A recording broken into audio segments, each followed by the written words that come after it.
Chapter 1. Spring 1982. It was March of 1982, the beginning of spring. I was in the 10th grade in high school and already looking forward to the summer break. I would be turning 16 in 2 months, so like most teenage boys in my neighborhood, I always worked odd jobs during summer, trying to save money for my first car. My family lived in a small house in Clarksdale, Tennessee.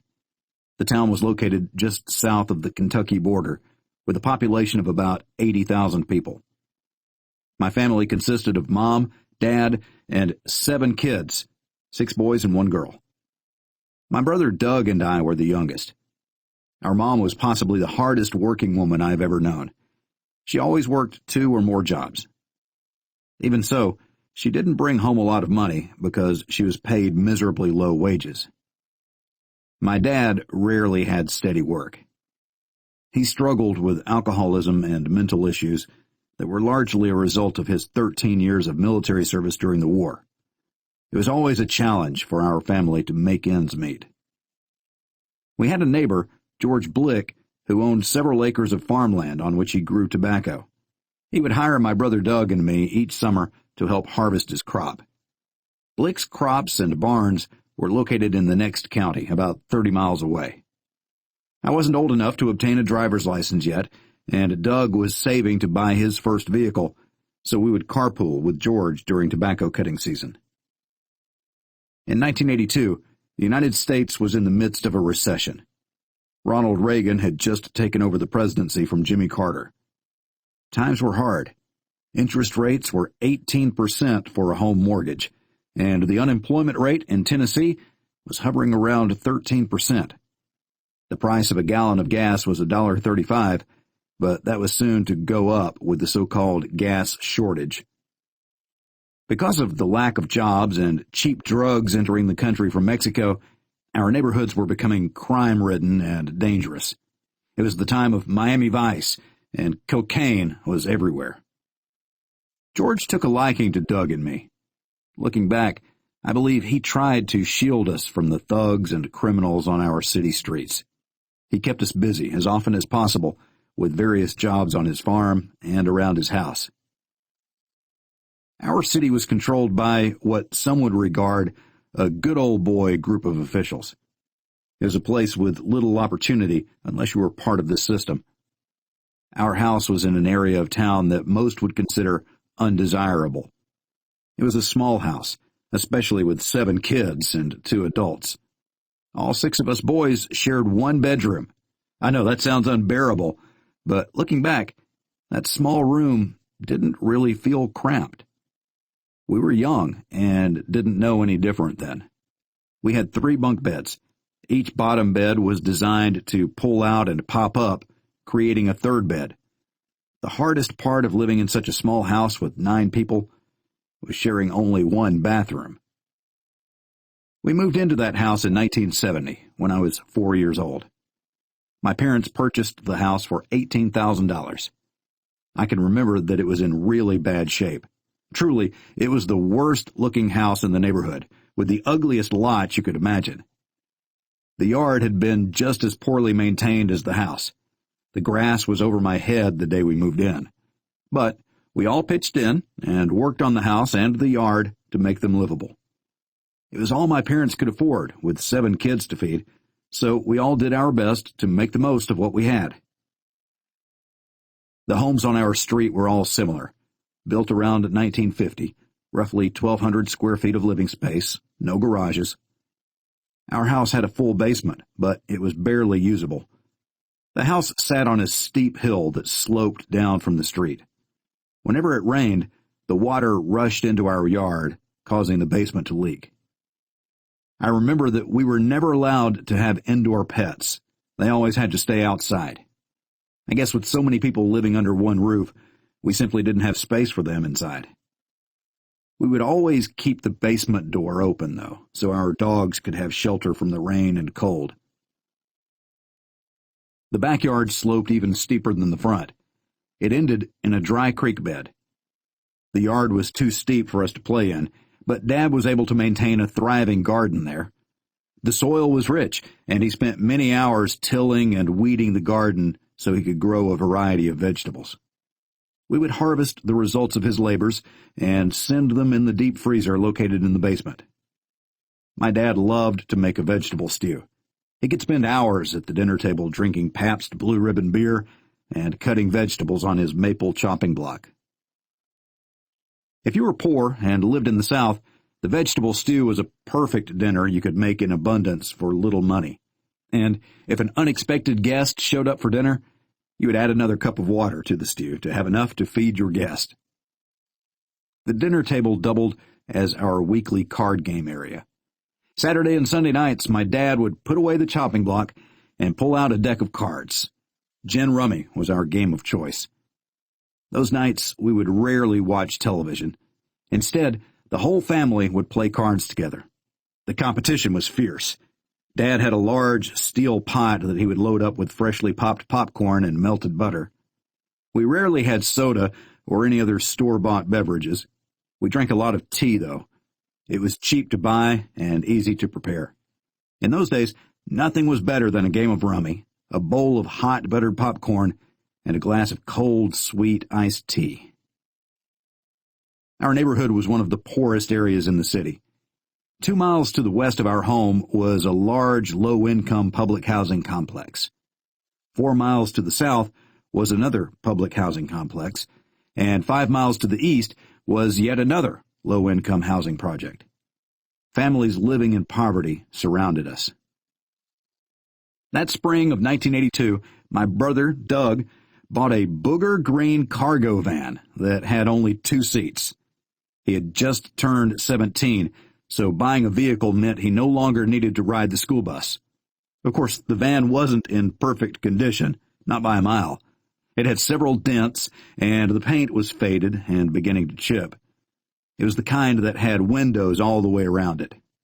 It sure wasn't pretty, but that monster ran just fine. The van was Doug's first vehicle. He was so proud of that thing that you would have thought he had just bought himself a brand new Corvette. My brother was a hard worker. He gave his all to everything he set his mind to. Obtaining his first vehicle without financial assistance from anyone made him proud. We had learned from being poor that if we wanted anything in life, the only way we could get it was by working hard and saving our money. My mother was a good influence on Doug and me. Like many of German descent, she had a stubborn nature, was a hard worker, and paid attention to details. She was always on time and never missed work. As manager of 3 convenience stores in our town, there were times when an employee might call in sick, and my mom would have to fill in for the employee until she could get another employee to relieve her. My mother had been involved in a convenience store robbery in 1980. On that particular day, she was called into work because an employee quit without notice. The store was located directly across the street from a public housing project. It suffered numerous thefts from some thugs who lived nearby, sometimes incurring substantial losses. That afternoon, they would clash with my mother and her German attitude. 3 low-life individuals walked into the store and headed straight to the beer coolers. My mom noticed they were acting unusual. Something didn't feel right. Their eyes were shifting everywhere. They were nervous. She was certain that these were the 3 guys her employees told her had been loading up with beer and walking out of the store without paying. They chose the aisle next to the storefront windows as their getaway route. It was the closest path to the front doors. Mom was fully aware they were planning to escape without paying for the beer. She headed to the front door as they swaggered down the aisle with cases of beer under their arms. She locked the front door and ran back to the counter to call the police. The 3 thugs lost their cool and went ballistic over being locked in. They started kicking the front doors. They managed to shatter the glass and escaped with the stolen beer. The police arrived to ask questions and take a report from my mom. She gave a description of the robbers and what happened. The store surveillance camera captured the crime, so she was able to show the officers the footage. After getting as much information as they could to that point, the officers left the scene, but the store was still open for business. Mom had to stay there and wait for somebody from a glass company to replace the front door. No more than 30 minutes after the police officers left the scene, the three thugs returned. They showed up in the parking lot in front of the store. Mom was ringing up a sale on the cash register for the candy a little girl was buying. Just then, a flurry of bullets came crashing through the large storefront window that was only a couple feet from where my mother was standing. The little girl was lucky. She was so short that her head was below the counter. Mom was not as fortunate. She was hit with multiple shots on the left side of her face and body. They fired 21 rounds into that storefront window. Those worthless, degenerate punks intended to kill her. Police and fire rescue were called to the scene. My mother was conscious, but bleeding badly. She told me later that her only thought at the time was if she died, who would take care of her family? She had 7 kids ranging from 3 years old to 23 and knew our father could not handle the job of raising all of us by himself. Paramedics saved Mom's life that day. They were able to stabilize her until they could get her to the hospital. Her injuries were severe but not mortal. It took quite some time for her to recover fully from all the bullet wounds. The 3 good-for-nothing would-be murderers were captured within 24 hours. My mother testified against them in court. All 3 of those bastards received only 18 short months in prison. They didn't even get 2 years for shooting a mother of 7 children 21 times with intent to kill.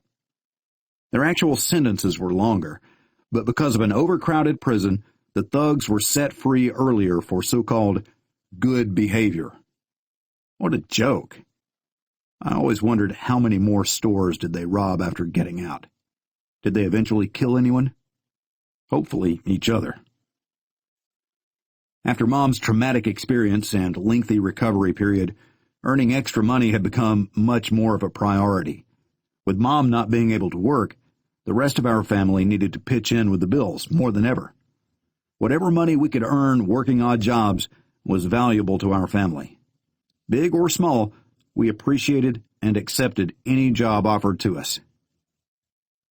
My brother Doug had a great schedule at school, and to be honest, I was a little jealous.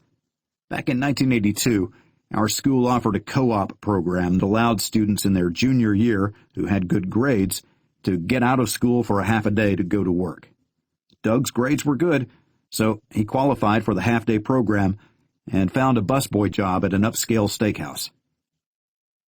Unlike the way things are nowadays, in 1982, it was nearly impossible for a teenager to get a part-time job in a restaurant unless a friend or relative could vouch for you. Doug relentlessly pursued that job at the Stables Steakhouse. For 3 months, he would show up every Monday between 3:30 and 4 p.m. He'd walk in the front door and ask to speak with Jim, the manager. Doug would say, "Jim, I know you're tired of seeing me every Monday, but I need this job. One day, somebody's going to quit or get fired, and I want to make sure you give me a shot as a busboy. I'll never let you down. I'll show up on time. I'll work hard." The Stables Steakhouse was a 4-mile walk from our house. At the time, Doug did not own a vehicle. In those days, we would skateboard everywhere we went. After 3 months of pestering the restaurant manager, Jim finally caved in and offered Doug a busboy job. He told my brother he didn't need another busboy, but his persistence paid off. Jim offered Doug 4 hours per night on the busiest nights of the week, Friday and Saturday. Doug accepted the job, and within a couple of weeks, Jim increased the number of hours in Doug's schedule because he had proven himself to be an excellent worker. In 1982, the minimum wage was $3.35 per hour, and almost every restaurant in our town paid teenagers the minimum wage. Stables Steakhouse was known to be upscale and well-managed. I remember they made the staff wear pressed white shirts and khaki pants with solid black shoes. They boasted the best steaks in town. Getting a job as a busboy at the Stables was a tremendous achievement for a teenager because they paid $6 per hour, well over the minimum wage. In 1982, for my brother and our family, that was huge. We were proud of Doug. Chapter 2. The Fix-It Shop. Even though Doug was in high school and the pay was good as a stables busboy, he was still on the lookout for more work opportunities. He was ambitious and always seemed relentless in his search for odd jobs to earn extra money for the family. One day, while reading the classified ads in our local newspaper, Doug came across a listing for a new business called the Fix-It Shop. The Fix-It Shop was located in a previously abandoned and run-down old building. It was less than 3 miles from our house. We passed it every day on the school bus. I can still see it, as clear as day in my mind, especially the 2 rather large signs posted in the storefront windows. One sign read, "We fix anything." The other one, in large letters, advertised, "We buy anything of value." I remember the newspaper ad plainly stated the Fix-It Shop position was for a full-time driver. This didn't discourage Doug, despite his already busy schedule with school and the busboy job. In his mind, being a driver was the perfect job for him, with his newly acquired ugly green van. Like I said, he was ambitious and clever. Instead of calling the number listed in the ad, he decided to go straight to the business to speak directly with the owner. He believed he could convince the owner to hire him, just like he convinced the manager of the steakhouse to give him the unattainable busboy job. Doug figured if the owner checked out his new $300 van with the Bondo and faded green paint, he'd hire him on the spot. To my surprise, he was right. Doug had walked into the Fix-It Shop, and there stood the owner, Dave Jones. He was a 6-foot-tall, dark-haired gentleman with tattoos on both arms and a look of wariness in his eyes. Doug introduced himself to Dave and proudly explained that he'd just bought his first vehicle and read the ad placed in the paper seeking a delivery driver. Doug gave his best sales pitch. He told Dave that if he hired him on a part-time basis after school, he would save the company money. Dave liked what he heard and explained the details of the job to Doug. The Fix-It Shop was similar to a pawn shop. People would bring in a wide variety of valuables they wanted to sell. Dave would evaluate these and offer the customer a purchase price. Unlike a pawn shop, he would only purchase the items, not pawn them. Dave's vast array of items accumulated quickly. The problem was that he didn't have enough space in his shop to store everything. Dave explained to Doug that he owned another building across town where he stored the extra inventory. So, Doug's job would be to load the items into his ugly green van, take them to the warehouse, and unload them there. Doug would be paid cash daily for hauling his stuff. With a handshake, Dave hired Doug, and they drove to the warehouse so Doug could see where to deliver the goods. On the way to the warehouse, Dave asked several questions about Doug's personal life. He wanted to know what made my brother tick, what his home life was like, and the type of friends he hung around. Doug mentioned the hard times our family was going through and the constant struggle to pay the bills. He told him how our mother had been out of work because of being shot in the convenience store robbery. He explained Dad's inability to hold down a steady job owing to his back surgery and excessive drinking to cope with the pain. He told Dave that all these things were what drove him to work as much as possible, knowing his earnings would help to make ends meet. When they arrived at the warehouse, Doug noticed the door had a logging chain wrapped around a metal handle for extra security. It was a large metal building with steel bars over the windows to keep intruders out. Inside the building were rows of 8-foot-long portable tables that held all the items Dave purchased at the Fix-It Shop. Each item had a tag with a name on it, and next to that were a date and more numbers. Doug was amazed by how many tools were lying on the tables. Dave explained to Doug that he was expected to unload the items each day in a designated area away from the tables. Dave would then sort and tag the items himself. That was not part of my brother's job. Dave would also be the one to put all the items on the tables after he processed each one. Doug asked what he was going to do with all the things he was purchasing. Dave explained that he would eventually collect enough items to start an indoor flea market in that warehouse. Dave had arranged all the tables in neat rows. Customers would be able to walk freely through the warehouse, up and down each aisle, as they looked through all the items for sale. He said he could make good money with his indoor flea market because he had made such low-ball offers to his customers in the fix-it shop for their items. Dave asked Doug to spread the word around the neighborhood that he would pay cash for anything of value. He told Doug that no questions would be asked about where these items came from. He simply needed good quality items that he could resell for a profit. Doug felt a tinge of wariness when he saw several guns lying on the tables. It didn't exactly seem above board to my brother, especially the legality of the gun sales. But he needed the work and let it slide. Doug understood the key to the warehouse was not to be taken home. He was only allowed to take the key to and from the warehouse and to unlock and lock it back up after his deliveries. When he returned to the shop, he would give the key directly back to Dave. At that point, he would be paid cash for that particular delivery.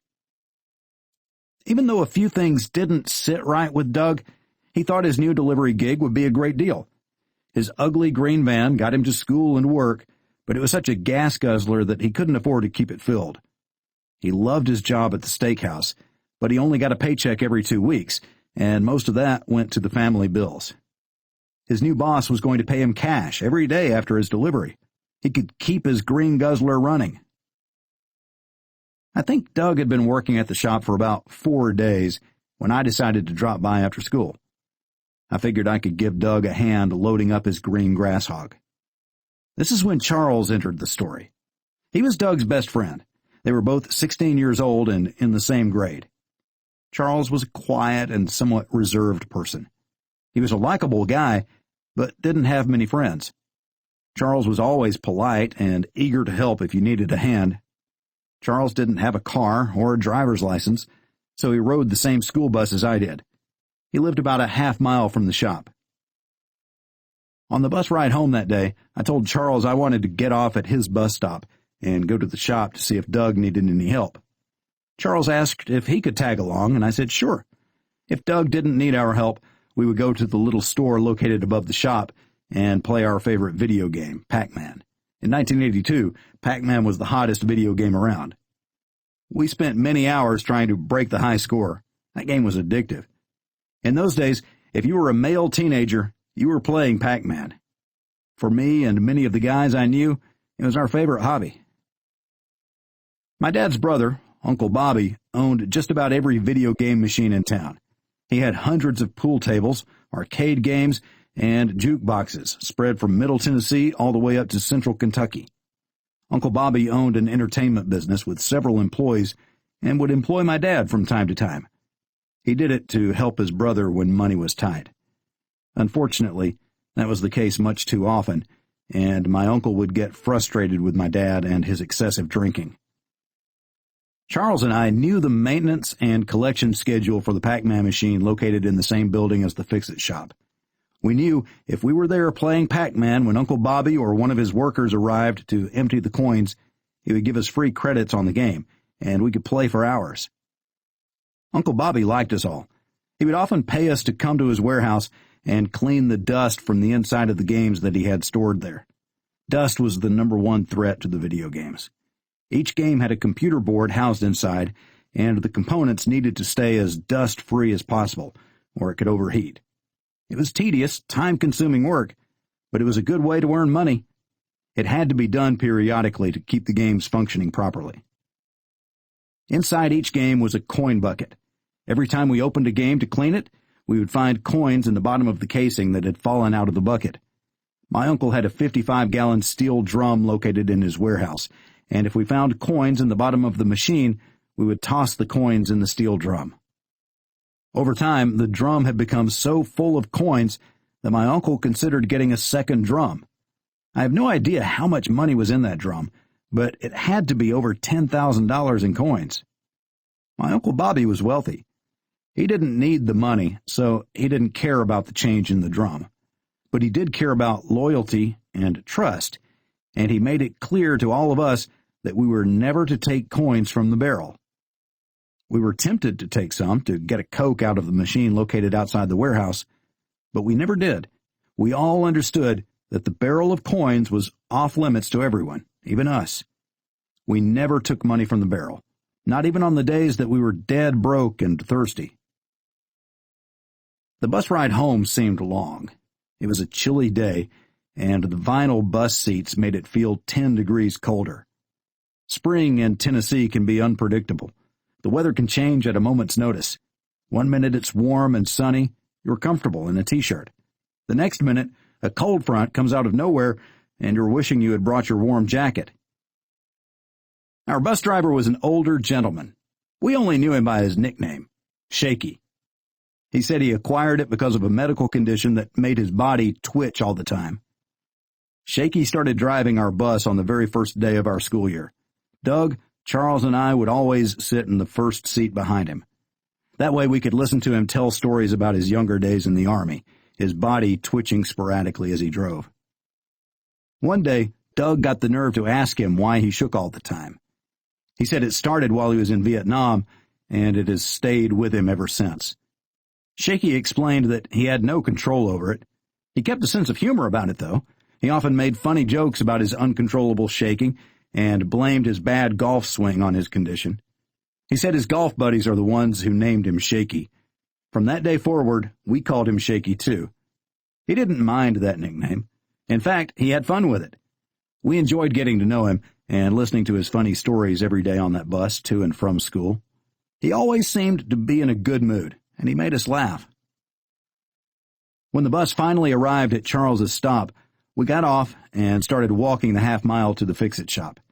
It turned out to be perfect timing because Doug and his new boss were about to load up a riding lawnmower that Dave had bought that morning.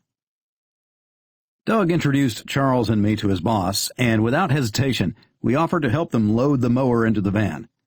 After that, we helped them load the rest of the items Dave had purchased that day. Charles and I then rode with Doug to the warehouse to help him unload everything. After that day, riding with Doug became a daily routine for Charles and me. We would get out of school, ride the bus to his stop, and then walk the half-mile to the shop where we hung out with Dave and Doug, helping them load the van if needed. Dave was an interesting character. I never knew what to make of him. He was mysterious, never giving out too many details about his personal life. He wasn't especially talkative either. He sure knew how to repair things, though. One of the riding mowers he purchased didn't have keys. He showed us how to bypass the electrical system and hotwire the mower so it could be started without the keys. We were fascinated by that little lesson. One day, while Charles and I were hanging out with Doug at the shop, Dave began to question us about drugs. To him, we probably looked a little bit rough around the edges in our hand-me-down jeans, worn-out T-shirts, and long hair. Even though we grew up in a rough neighborhood, none of us were into drugs. We didn't smoke pot, we didn't drink alcohol, we certainly didn't take pills. We knew people who did, though. At one point, Dave focused his inquiry on me and asked pointedly if I smoked weed. I replied simply and truthfully, "No, sir." He then asked if I knew where he could buy some weed. Of course I did. Everybody in our neighborhood knew somebody who sold marijuana. To my surprise, he asked me if I'd be interested in buying some weed for him. That completely caught me off guard. I didn't object, though, because I liked being useful and didn't want to mess anything up for my brother. Dave said he would give me $10 to purchase a dime bag of pot. Once I brought the weed back to him, he would pay me $10 for doing it. What could I say? I was 15 and naive. It seemed like an easy way to make some money. In my mind, I wasn't doing anything wrong because I wasn't the one smoking the weed. I was merely helping my brother's boss score it. So that's exactly what I did. The next day, I bought some marijuana at school with the $10 Dave gave me. That afternoon, I got off the bus as usual and took the contraband to the fix-it shop. I handed it to Dave, who was good for his word, and paid me the $10. It was at that moment that shame overcame me. I knew what I had done was wrong, but the deal was done. I couldn't undo it. The Fix-It shop was located in a strip mall. It was a large block building that had a convenience store on the upper main level. On the lower level, there were 3 retail spaces available for rent. Next door to this building was a large house owned by Will Walters. Mr. Walters also owned the building with the convenience store and the Fix-It shop. He would occasionally walk around the property and collect rent from the business owners. Everything changed after the second week of Doug's employment at the shop. We had just loaded the van and were standing near the counter just shooting the breeze with Dave when he abruptly ended the conversation. He seemed somewhat alarmed, announcing, "Mr. Walters is about to come in, so I need you all to go wait in the back room while we discuss business." We didn't understand the gravity of the situation and hesitated. Dave showed an angry side to his personality that we had never witnessed. He raised his voice, glared his eyes, and shouted, "Now!" A large oval mirror was mounted outside the front door of the Fix-It shop. It was aimed at the side of the building. It was used for surveillance, allowing Dave to see people coming toward the shop. He had spotted Mr. Walters in the mirror as he was approaching the store, resulting in us getting banished to the back room. We had no idea why Dave was so disturbed or so adamant about not wanting us to hear his conversation with Mr. Walters. Before that day, none of us had ever been in the back room, not even Doug. Dave had made it very clear to all of us that we were never allowed back there. So, confused, we hurried away to get out of sight from Mr. Walters. We exited the front room through a door that opened to a small hallway. As we walked down the hallway, I noticed a doorway to the left. It didn't have a door, it simply had a black curtain hanging on a rod. Doug and Charles kept walking toward the back, but out of curiosity, I decided to enter the room behind the black curtain. I wish I had never done so. I had no idea then how much I would regret that one small, yet life-changing decision. As I entered the room, I saw a video camera. It was set up and running with the lens pointed at a large window. This was no ordinary window. It was one-way glass. You could see out, but you couldn't see in because of the reflection on the glass. I was standing in the observation room. Looking out the window that this camera was aimed at, I clearly saw Dave and Mr. Walters having a conversation. It was a slightly strange feeling, knowing that they couldn't see me watching them. But it didn't alarm or disturb me. I rationalized that it made sense for Dave to have a camera for security purposes. After all, he buys valuables from people and always had wads of cash on hand. What if he was robbed? I figured this was probably Dave's backup if he ever had to prove the nature of any transaction to authorities. He would have it on record, so to speak. After their conversation, I witnessed Mr. Walters exit the store. Dave came rushing to the back room. He opened the curtain, saw me, and went ballistic. In a rage, he started yelling at me, "What the hell do you think you're doing in here?" He grabbed me and pushed me out of the curtained-off area. Doug and Charles came running to find out what was going on. Dave was out of control and raging with anger. He shouted at us to leave the premises immediately. Calming ever so slightly, he told Doug that he would call him later to let him know if he could use him anymore. As he spoke the words, I instantly felt guilty, realizing that I may have jeopardized my brother's job. But why? I had no idea how my being in that room for only a few short minutes could so drastically upset Dave, much less to the point that Doug could lose his job. The ride home in the van was not pleasant. You could cut the tension with a knife. I hoped it wouldn't take long to disappear, because Doug knew I didn't intentionally do anything wrong. The 3 of us were dumbfounded over what had just happened. We couldn't figure out why seeing that camera was such a big deal to Dave. Doug was clearly upset that his boss was mad, but he was more upset with me for going into the camera room. I must have apologized 30 times. I think Doug was afraid he had disappointed Dave by allowing Charles and me to hang out with him during work. And, of course, he was worried that as a result of us being there, especially me, he probably just lost a good job.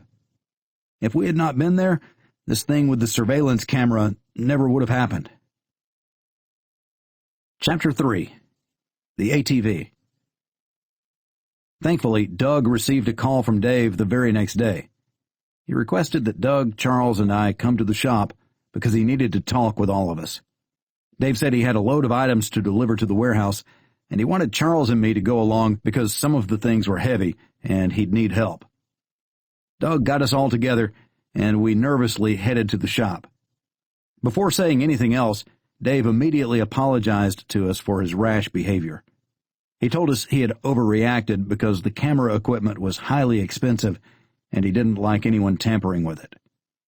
As he said he was sorry, I couldn't help but feel there was no sincerity in his forced words. I shrugged it off, though. I was happy to be back in Dave's good graces. I was so relieved that I hadn't caused Doug to lose his job. I told Dave I was sorry for going into the camera room and promised it wouldn't happen again. Problem resolved. Everything was back on track. With all three of us feeling a major sense of relief, we loaded the van with all the items Dave had designated for us to take to storage. We made the delivery to the warehouse and went directly back to the shop to return the key to Dave. That's when we were informed that he needed us to make one more run. We were to pick up a riding mower from a house only 3 miles from the shop. He said the mower had flat tires and needed repairing. It had a chain wrapped around it with a lock on it. He explained the owner of the mower had lost the key to the lock and needed us to cut the lock with bolt cutters, pick up the mower, and bring it back to the shop so he could repair it for the man. Dave gave Doug a set of bolt cutters with the words "Fix-It Shop" written in black letters across the handle. He then wrote down directions to the house. Dave said it was the White House on the corner of Oakmont and Cedar Drive. The house had an open carport, and the mower was under the carport. You could see it clearly from the road. We knew what house he was talking about because it was very close to the movie theater on a busy street. Dave said we didn't need to bother knocking on the door because the owner was not at home and that he already talked to him about picking his mower up. All we had to do was cut the lock, load the mower, and get it back to the shop so Dave could get it ready in time for the mowing season. We arrived at the house and saw the mower was right where Dave said, under the carport. It was also apparent that it was in need of repair. It was an old Alice Chalmers riding mower with tires that were all dry-rotted and flat. The mower looked as though it had been sitting there for years because it had about 2 inches of dust on it. The chain and lock were rusted. Despite Dave saying that he confirmed our pickup with the homeowner, Doug decided he should knock on the door anyway. He felt very uncomfortable taking the mower without letting the owner know we were there. Doug knocked several times. I reminded Doug that Dave said the man would not be home, so he cut the lock. We loaded the mower into the van and dropped it off at the shop. Dave was not at the shop when we returned. We decided to unload the mower in front of the shop because it was such a piece of junk that nobody would consider stealing it. We figured the mower wasn't worth $20 of scrap metal. Doug said he would give Dave's bolt cutters back to him the next day after school. We felt much better that evening, believing we had resolved the whole mess. I was off the hook. Doug's job was no longer in jeopardy. All was good. The next morning, Doug and I woke up and got ready for school. Like any other day, mornings were always chaotic with so many kids in one small house. Everyone was fighting for their fair share of personal time in the one bathroom. To save time and make mornings less of a struggle, I would typically shower every night before bed. Everybody has their quirks in life, and I admit I have more than a few myself. My biggest quirk is a daily shower. On the rare occasion I wasn't able to take a shower, typically in the dead of winter when our pipes froze, I would call my best friend Larry and run to his house. His family didn't mind, which was good because I had to have my all-important shower. Plus, it was 1982, and shoulder-length hair was the style for teenagers, so Doug and I let our hair grow long. We took pride in keeping it maintained. It must have been around 7 a.m. when the phone rang that morning. It was Dave. He told Doug he had made a deal with a guy to buy a Honda Odyssey ATV. He needed all three of us to pick it up. Doug explained it was a school day and that we wouldn't be able to do this run unless Dave could talk our mother into letting us go. He suggested that it might work if he asked our mom for permission to miss a day of school. We got Mom on the phone, and she talked to Doug's boss. Dave told her about the deal he had made. He said he would pay us well to go pick the vehicle up and bring it to the shop. Dave apparently knew all the right words to say because Mom agreed to let us miss the day of school. For the life of us, we couldn't understand why Dave insisted that Charles needed to come with us. As I think back, red flags kept popping up with this fellow, Dave. I instinctively sensed something was off, but being so young and eager to make money, I kept shrugging off any negative thoughts associated with Dave. With our permission to skip school granted, Doug phoned Charles. He told him about the job we were hired to do and explained that Dave insisted all three of us went. Charles said he would do it, but he didn't think his mom would allow him to skip school. "Let's just not tell my mom," he said. We picked up Charles, just like we did every morning, in Doug's van. Charles didn't breathe a word of our plan to his mom. For all she knew, it was just another ordinary day, the three of us heading off to school. The first thing we had to do was meet Dave at the shop. He gave us the directions to where we were going, what we were picking up, and who we would be meeting. Dave gave Doug $150 cash and told us to meet a guy named Dick Johnson at a store about 30 miles away on the Tennessee-Kentucky border.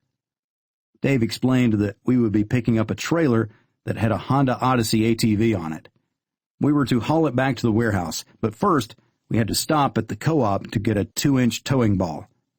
Doug had occasionally used Dave's trailer when hauling larger items, so Dave knew the towing ball on the green gas guzzler wouldn't fit the trailer we had to pick up. Dave also told Doug to fill the tank with gas and to charge the tow ball and the gas to his co-op account. He said if we had any problems, we were to tell Roger to call him. Roger was the manager of the co-op. So our first stop on this ill-fated journey was at our local co-op. We filled up the tank with gas and bought a 2-inch ball for the hitch, just as instructed. We didn't realize until after we made our purchase that we didn't have any tools with us. We hadn't previously had any significant need for carrying tools on our deliveries. We asked Roger if he could loan us a wrench.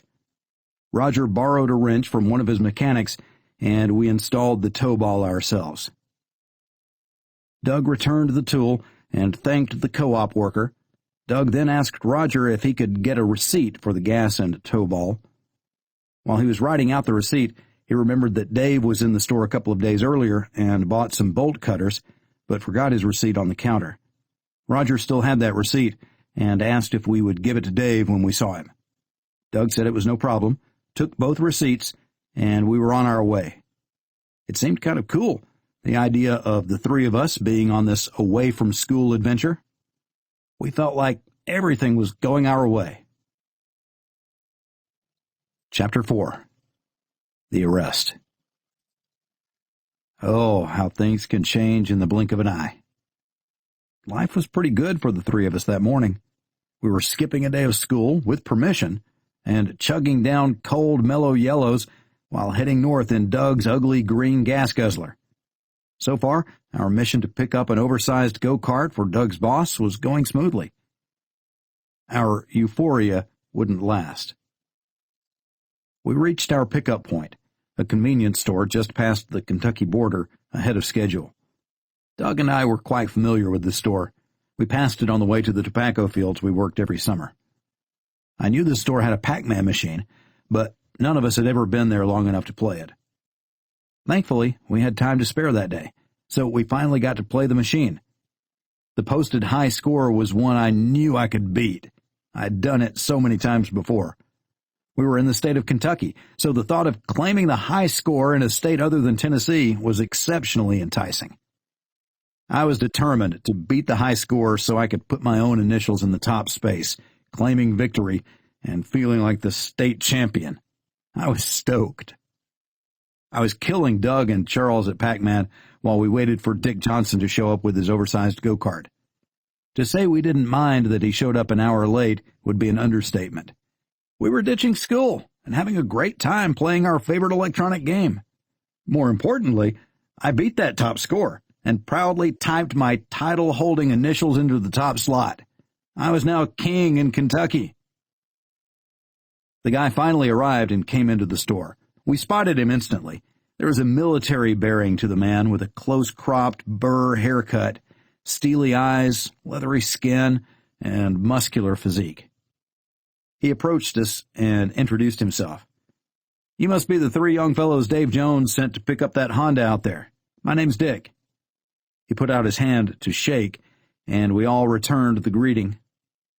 Johnson continued, "If you boys are ready, I'll show you the ATV. It's outside, attached to my truck."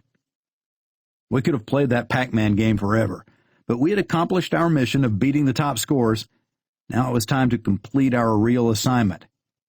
We headed outside with this fellow, Dick, to check out the Honda. After looking it over, we thought, holy crap, Dave got a deal. That thing was sweet. Doug paid Mr. Johnson the $150, and we took possession of the ATV. I must admit, we were dying to ride that thing. After Dick had left, Charles and I persuaded Doug to let us take the ATV off the trailer. We took turns riding it around for about 5 minutes each in the field next to the store. We were having a blast. Boy, this oversized go-kart had power. We were on cloud 9 that day. No school, nearly 2 hours of dominating Pac-Man, and riding the kick-ass ATV. We were actually going to get paid for all this fun. It doesn't get much better than that. We secured the ATV back onto the trailer, and Doug made a call from a payphone to Dave back at the Fix-It shop. In 1982, there were no cell phones. He told his boss that Dick Johnson had shown up as planned, and the ATV looked and ran great. We were about to head back to Clarksdale to bring it to him. Dave told Doug to take the ATV to the warehouse. He also gave Doug specific instructions on the route he needed to follow. Doug said he knew a shorter way that he'd rather take, but Dave insisted that we follow his instructions and take the specified route. "It's crucial that you do not veer off that path," Dave adamantly expressed. He rationalized that we were not to take the shortcut because those roads were narrow with sharp turns, and he didn't want to risk having an accident while pulling the heavy trailer. During the entire drive back to the warehouse, all we talked about was that ATV. Even though we only had a short time riding it around that field, it was enough. We were hooked. We wanted it. We then wondered if Dave would sell it to us. As Dave had only paid $150 for it, we figured he would probably be happy to let us pay him $300 for it. That would double his money. There was only one problem with this new idea. We didn't have $300. The conversation in that green van quickly turned to how we could solve that problem. One of us thought we could probably ask our Uncle Bobby to loan us the money. We'd be more than happy to trade it out by working for him. We were driving, as instructed, on the route that Dave insisted we took. It was an uneventful drive for the most part. We spent that time putting together a solid game plan to make that ATV ours. It wasn't until we were within 3 miles of the warehouse when I noticed 3 police cars idling at the upcoming intersection. The traffic light was green as we approached to make our left turn. Doug had his left turn signal on. The traffic light then switched from green to yellow right as we got there. Doug couldn't possibly stop the van fast enough, especially with the heavy trailer and the ATV in tow. The weight of the load was a concern, but to stop so suddenly could wreak havoc upon the trailer hitch. The ATV itself could also come loose. Doug had no choice but to drive right on through the yellow light. Charles and I immediately started teasing him. Laughing, we told him he ran that light and those cops were going to give him a ticket.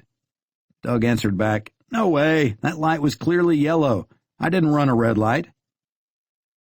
We all knew that was the truth, but just as we made the left turn and straightened out, all 3 of those idling police cars came alive. The cops turned on their sirens and flashing lights, then pulled us over.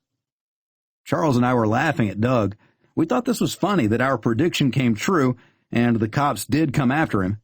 But surely it couldn't be anything much, could it? I mean, we hadn't done anything wrong. Doug stopped, and we were all puzzled. Why all 3 police cars? All 3 policemen approached us from both sides of the van. They acted like something serious was transpiring. A stern, aggressive-acting cop, I thought at the time, demanded, with no warmth or courtesy, that Doug exit the van. Upon doing so, the cold law officer marched him to the rear of the vehicle. The one who had come over to the passenger side remained at that window that I'd rolled down. "Sit tight, you two," he ordered Charles and me, with the same stern manner and mean disposition. The third officer joined the conversation with Doug. They interrogated my brother, asking a few questions about the ATV, where had it come from, what was he doing with it, that sort of thing. Doug explained that his boss bought it, and his job was to pick it up and deliver it back to his warehouse. The officer informed Doug that the ATV was reported stolen, and he was under arrest for grand larceny. From inside the van, Charles and I were watching the proceedings. We couldn't hear what they were saying, but we could tell what was going on by the mood and actions of my brother and the tough cop. The expression on Doug's face when he was arrested looked like he went instantaneously into a state of shock. "Charles, something is terribly wrong here," I muttered softly to my buddy. "They're handcuffing Doug and walking him to the police car." The officer at my window commanded Charles and me to get out of the vehicle and put our hands on the van so they could search us. They informed us that we were also under arrest for grand larceny. They proceeded to read us our rights and began to search the van. One of the officers pulled out the bolt cutters that belonged to Dave. As this was going down, Charles and I tried to explain to the cop that the bolt cutters belonged to Doug's boss. If they would contact Dave at the fix-it shop, he could clear all this up. I made the mistake of taking my hands off the van and turned around to speak to the officer. For that terrible transgression, the policeman slammed me hard against the van and shoved his elbow into the back of my head. He started shouting aggressively at me to spread my legs further so he could search me. It was a nightmare in broad daylight, fully awake. I couldn't comprehend what was happening, or more so, why it was happening. All I knew was this officer was not listening to me, and he was getting more and more aggressive for no reason. He kept yelling at me to spread my legs further. I couldn't stand it anymore. This was police brutality and unnecessary. I hadn't done anything wrong. I snapped back at the bully, "Go fuck yourself." I realized that was about the worst thing I could tell a cop. But I was at my limit. Mr. Policeman responded by abruptly kicking my feet out from under me. He picked me up off the ground and slammed me into the van again, this time twice as hard as before. He continued to yell at me, this time something about me being a no-good punk kid, while he handcuffed me. He walked me back to his police car, shoving me each step of the way. What a complete jerk. Before this ordeal, I had tremendous respect for adults and authority figures, such as police officers. In school, I made friends easily and never started trouble, never picked a fight. But I have to admit I never had patience for anyone who showed disrespect or bullied others. When cornered, I would come out fighting with no hesitation. I feared nobody, not even the police. I know I should have done the right thing and simply let the officer arrest me. I should have just stayed silent. But come on, that cop was entirely out of line, and in that moment I was frustrated, confused, and desperate. There was nothing appropriate about the way that pushy officer treated me. It was with intentional and excessive unreasonable force. His conduct was entirely unsuitable for an upstanding authority figure. He was threatening my life for no reason. I immediately lost all respect for him as a man, and especially as a policeman. He had become my opponent, and I snapped. There was no way I could understand what was unfolding on that awful day. We were innocent, and that's all I knew. Doug's boss could have cleared it all up with one phone call, yet none of the cops would listen to us. We were 3 helpless juveniles, clueless that things were only going to get worse. A lot worse. Chapter 5. The Police Station. There we were, handcuffed and sitting in the back seat of a police car heading to jail. How could this have happened? An hour earlier, I was drinking a Mellow Yellow and approaching the high score on Pac-Man. I was 15 years old and just got arrested for grand larceny. It didn't make sense. I wasn't a criminal. I've never stolen anything. I just couldn't understand how this huge mistake could have happened. Doug, Charles, and I thought that once we got to the police station, Doug would call the fix-it shop. Dave would come to the jail and resolve the erroneous situation. Dave would fix this mess. We all knew Charles would be in a lot of trouble when his parents found out that he had skipped school and had wound up in this mess. So many things were running through our minds, but not for a second did we think we were guilty of grand larceny. Since we were all granted one call at the police station, Doug used the phone first and dialed Dave at the shop. He got no response. It was my turn, so I called our mom. I explained to her how the Honda Dave had us pick up earlier today was a stolen ATV. I told my mother we could discuss it later, but right now we needed her to get us out of jail. Once I hung up, Charles used his one call to dial his mother. Doug and I could hear his conversation. It was not going well. He said he would explain everything later, but asked her to please get him out of jail. It didn't take long for Charles's mom and dad to arrive. Soon after, my parents also showed up at the county jail. The officers informed our parents we were under arrest for grand larceny. They processed and booked us into a jail cell. Our parents explained to the officer that we were minors. They understood that in the state of Tennessee, you could not hold juveniles if the parents come to sign their child out. The police didn't care. They didn't budge. I felt like they had it in for us. But why? We were detained until further notice. It would be up to the judge to decide when we would be released. None of us had ever been to jail. We hadn't been in any law-breaking trouble before. The police took us through a maze of hallways until we finally reached our cell, located in the basement. That's where they threw us, in the basement. It was a large room with a concrete floor, roughly 30 feet long by 20 feet wide.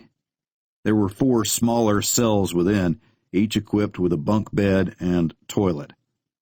A steel picnic table sat near the front of the chamber.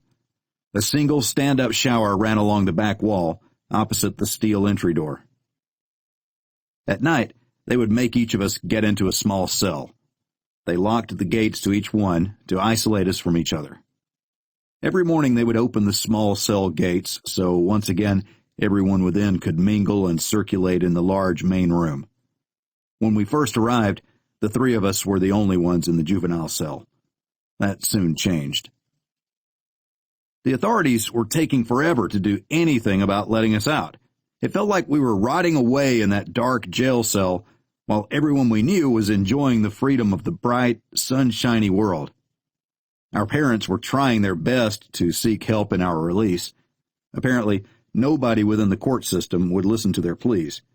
They were given little information about what was going on or why we were being held so indiscriminately. The only thing we learned was that a court date for our hearing was set. We would be here at least 8 days. Even at my young age, I knew that couldn't be legal. We had to endure 8 full days in jail before we could speak with the judge and get bail set. Are you kidding me? An enormous question entered my mind, took hold, and wouldn't let go. What was going on? We were assigned a cell for juveniles. If you've never been inside a jail cell, trust me when I tell you to avoid that experience at any cost. It strips a person of all freedom and dignity. I'll never forget how horrible it was being detained in that cell. The taste, the sounds, the smell, it's all indelibly stamped into my soul. We were trapped like animals in a zoo. Our cell was windowless. We had no sunlight. It was always dark and cold. The food was terrible. Our meals consisted of peanut butter sandwiches made from stale bread and crappy peanut butter, served with what we figured was watered-down Kool-Aid. The cell had a strange odor, like a mixture of Lysol and generic soap. It was stale and sour. If there was a cleaning crew, we never saw them, and they obviously weren't concerned about being thorough. The paint on the bars was green and chipped, industrial-looking. The bunks were hard, cold steel. They gave each prisoner a mattress and a blanket. The mattress was made of vinyl that was, at best, 2 inches thick. It felt cold and clammy, like those damn school bus seats I hated. The blanket was very itchy wool. It was worn thin and too small to do much good. Everything echoed in that jail. It was such a hollow environment, made of concrete and steel with no fabric to absorb the noise. There was always a lot of noise. It seemed like one constant, annoying clamor of metal doors shutting and locking. Mixed in were the angry shouts from people in the other cells. The yelling kept up throughout the day and into the night. On the wall at the entrance to the cell were 4 thick plexiglass windows. They were approximately 3 feet tall and 1 foot wide. There was a vent hole cut in the center, so if you had a visitor, you could speak through the hole. The lighting was terrible. The bulbs were fluorescent and flickered. It seemed at any moment the bulbs would blow. Jail is no place for anyone who is even remotely claustrophobic. I had a bad case of that affliction. When you are locked in a tiny cell, you have time to think, time to panic. What would happen if a fire broke out in the building? What could I do to save myself? Nothing. Would they have enough time to get us out? Would they even try to save us? We were down there in the bowels of the building, in the basement. What if the plumbing backed up and the place flooded? How would we get out of there? Does it sound like I was paranoid? You got that right. I was overwhelmed with fear and worry. My mind was racing with negative thoughts. It had taken the whole first day and night before I began to calm down. Of course, we didn't get much sleep that night. The change in our routine was more drastic than anything I'd felt before or experienced since. They isolated us in those small cells and locked the rolling doors made of steel bars. Ka-chunk. What a terrible realization. We were locked in, and there was nothing we could do about it. We couldn't see each other because a block wall separated the cells, but we could speak to each other by raising our voices a bit and aiming our voices outward. We stayed up half the night trying to sort out what had happened. We didn't resolve anything. We still couldn't figure out why any of this happened. We were pulled over and ambushed. Those cops were waiting specifically for us. It had to be a setup. Of course it was. But why? More importantly, what was going to happen to us? How were we going to get out of this mess? None of us got much sleep that first night. The next morning we were awakened by the sounds of slamming doors and inmates yelling. All I could think about was getting a towel so I could take a shower. Out of all the problems I was facing, the only thing I could concentrate on was my precious daily shower. It was the only thing giving me hope. In my mind, if I could get my shower out of the way, I could think more clearly and feel less perturbed. Maybe then I could figure out how we were going to get out of this jail. None of us thought we would spend an entire day in confinement. We thought our parents would speak with the judge or maybe an attorney and we would be set free. What we expected was for Dave to show up, explain everything, and put us in the clear. They would have to let us go. After all, we were minors. But guess what? None of these things happened that day. There was no reprieve. We were there to stay. Chapter 6. The ACLU. A couple more days passed, and we still had no indication that they were going to let us out of jail anytime soon. While Charles, Doug, and I were involuntarily getting familiar with our stinky, lousy cells, our parents were busy trying to find answers to solve this mess. One of the first calls they made was to my oldest brother, Ron. Ron worked as a drill sergeant in Fort Benning, Georgia. He was an E6 staff sergeant in the Army and had just received a promotion and a new assignment to the White House Honor Guard. The Honor Guard is a unit assigned to execute joint ceremonial events for the President of the United States. Ron was 10 years older than me and was both bright and wise. He was honest to the core. Ron excelled in everything he set his mind to. He graduated high school a year early, and at 17 years old, he chose to join the Army. One of his first major assignments was as a drill sergeant in Fort Benning. After his exemplary service, he was promoted to rank and assigned to the Honor Guard. Then he was reassigned as a crew member on the AWACS plane. The AWAC is an airborne early warning and control aircraft, commonly referred to by many as a spy plane. A few years later, he was transferred to the Pentagon to work for the Inspector General. Without a real understanding of how bad our situation was, Mom explained to Ron, as best as she could, all the events that led to our arrest. She reiterated everything we had told her about what happened at the intersection and what the police claimed we did. None of it made sense to Ron either. It was unheard of to confine juveniles without bail and delay the court date. Each passing day, as we sat incarcerated in jail waiting for our court date, our parents tried finding answers to why this nightmare was happening. My mom and dad went to the fix-it shop and confronted Dave Jones. Dave just shrugged his shoulders and replied, "It's out of my control." Then he turned on them, threatening to call the police and have them arrested if they didn't leave his property. The situation was completely out of control. No one was in any hurry to help us seek justice. One bizarre event led right to another. It all reeked of corruption. Our parents were hitting one brick wall after another, so our brother Ron got busy. He wasted no time making phone calls to authorities in law enforcement and government. He sought legal advice. With our rights violated, he contacted the American Civil Liberties Union. The ACLU man asked if we had an attorney, and Ron informed them that our parents could not afford an attorney.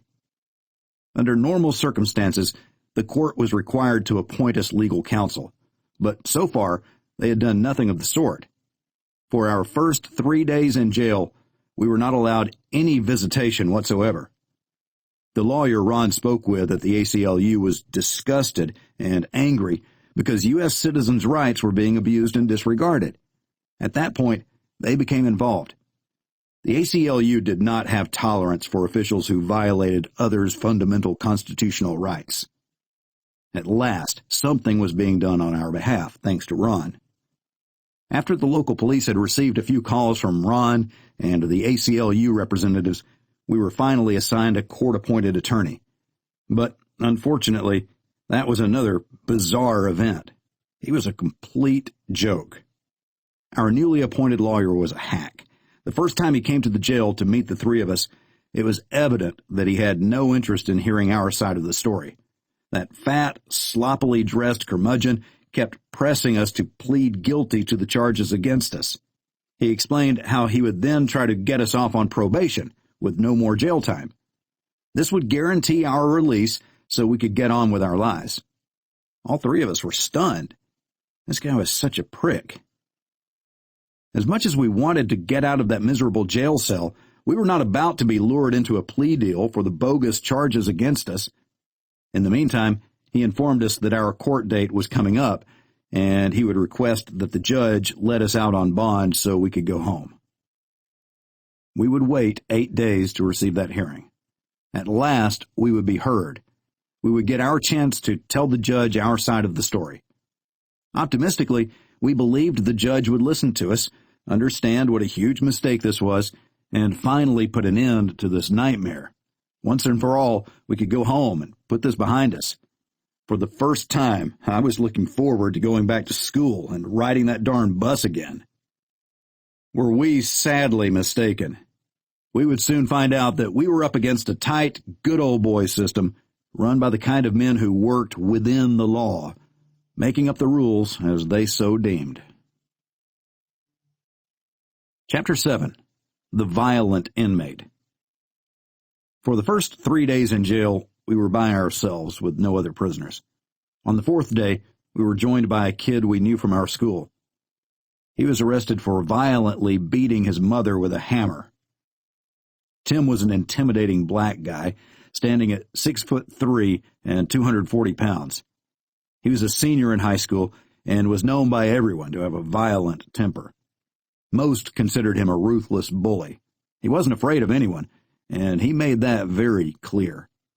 He strutted into our cell block with his typical cocky attitude, proclaiming, "What I say goes." As if things couldn't get worse, now we had to put up with this detestable creature sharing our cramped quarters. Charles had a reserved demeanor and was timid in the company of others. He did not like any form of confrontation. My brother Doug was always the reasonable and rational one of the group. Although Doug was not a fighter by nature, he would defend himself. I, on the other hand, was a stubborn Taurus. I was fearless and had no problem with being confrontational if need be. By 15, I had grown into a 6-foot-tall, 170-pound young man. I was made of pure twisted steel, or so I felt. I had plenty of pent-up energy back then. Tim and I were immediately at odds. He was such a jerk at school, but in that small jail cell, his attitude was insufferable. The tension between us got heated right away. We were like ticking time bombs waiting to explode. To our amazement, he kept bragging about how he beat his mother with that hammer. Wow! How could anyone be proud of that? I couldn't believe what a low-life jackass he was. He continued to boast about his ruthless attack on his mother, giving us more details than we cared to know. I couldn't quite figure out if his blathering was part of an intimidation tactic or he really was that sadistic. Apparently, the more she begged him to stop beating her, the harder he'd hit her. This guy was a deranged prick. He then bragged about how he hated his mother's dog, so he beat it to death with the very same hammer. The assault on his mother started because she tried to intervene to save her dog. It was so hard to believe people as rotten and malicious as Tim existed. It was bad enough we were stuck in that jail cell, but when they threw that lunatic in with us, things became beyond miserable. The more he blathered and boasted, the quicker I lost my patience with him. Tim needed to be put in his place. Somebody needed to give him a taste of his own medicine. My whole life, I had been an animal lover. We often took in stray animals. Our home probably resembled a zoo to the neighbors because we always had rescued animals in our yard. I might not cross the street to help most humans, but I was such an animal lover that I would risk my life to rescue a dog. Tim's bragging about how he'd beaten that poor dog with a hammer made my blood boil. It was too much to tolerate, and I wasn't going to hear any more of it. I was already extremely tense from everything that happened over the past few days. I was going stir-crazy, knowing we would be trapped in that jail cell for at least 4 more days until our hearing. Life had taken its toll on me, but Tim pushed me over the edge. I snapped. I wanted revenge for that poor, defenseless dog. I was ready, willing, and able to take my rage out on that son of a bitch. All of us were sitting at the steel picnic table. Tim was sitting directly across from me. I hit my limit and shot straight up, backed over to the center of the floor, and in a rage said, "You must feel like a badass motherfucker to be able to beat a helpless dog to death." I had blood in my eyes and venom in my veins. I pointed straight at the monster. "How about you come over here and show me just how bad you are, you sick motherfucker?" Without hesitation, Tim jumped up and came at me. Doug and Charles stood between us and struggled to keep us apart. The room had turned to bedlam. The jail cell area had a camera mounted high on the wall behind plexiglass, monitored by the guards in another room. It didn't take long before a guard came in and separated us. We were immediately locked back up, isolated in our small cells. This wasn't over, as far as I was concerned. The rage inside me lingered into the night. I couldn't stop thinking about that poor dog. I began obsessing about getting my hands on Tim. I wanted to inflict as much damage to him as fast as I could before he had a chance to retaliate. Tim spent the next few hours cursing me from his cell, letting me know, "Your ass is grass, white boy." He was trying to intimidate me. He was making it quite clear that when he got the opportunity, He intended to hurt me. I knew he meant it. The guy was a sick psycho. He thought he was big and bad. In truth, he was all that. But I never feared him. That night, I visualized a fight with him, acting out the moves in my mind over and over. The next morning, I was going to put my plan into action. I knew in my heart that I was going to beat him like he beat that poor dog. Morning couldn't come soon enough. Chapter 8. The fight is on. The next morning, everything was silent when we woke. The guards opened all the small cells. As usual, we were served our crappy breakfast through a small rectangular trap door located in the middle of the large entry door. Tim started mumbling tough guy garbage about how he hadn't forgotten about yesterday. I sternly answered back that neither had I. I found the opening, the chance I was looking for, when Tim said he was going to take a shower. He went into his small cell to use the bathroom and get his towel. While he was out of sight, I told Charles and Doug about my plan and that I needed their help. I wanted Charles to climb on top of the picnic table when Tim got out of the shower. He was to hold his shirt in front of the camera to block the guards from seeing into our cell. At that point, I intended to unleash my fury and start beating Tim's ass. Charles said, "You're crazy, man. That guy is twice your size." "Hush, Charles," I whispered and motioned with my hands. "Keep it down, man. We don't want him to hear us." But Charles was still concerned. In a much quieter, near whisper, he continued, "If he gets his hands on you, we might not be able to get him off you." "Don't worry," I said with confidence. "Anybody that would beat a dog is a coward. He's all mouth, I'm sure of it, and I'll be damned if he doesn't need somebody to shut it." Yes, I was still raging, thinking about that poor dog. Tim got in the shower stall and pulled the curtain. Once inside, he undressed and threw all his clothes outside the curtain onto the concrete floor. He started singing in the shower, clueless of my presence, as I walked over and picked up his clothes.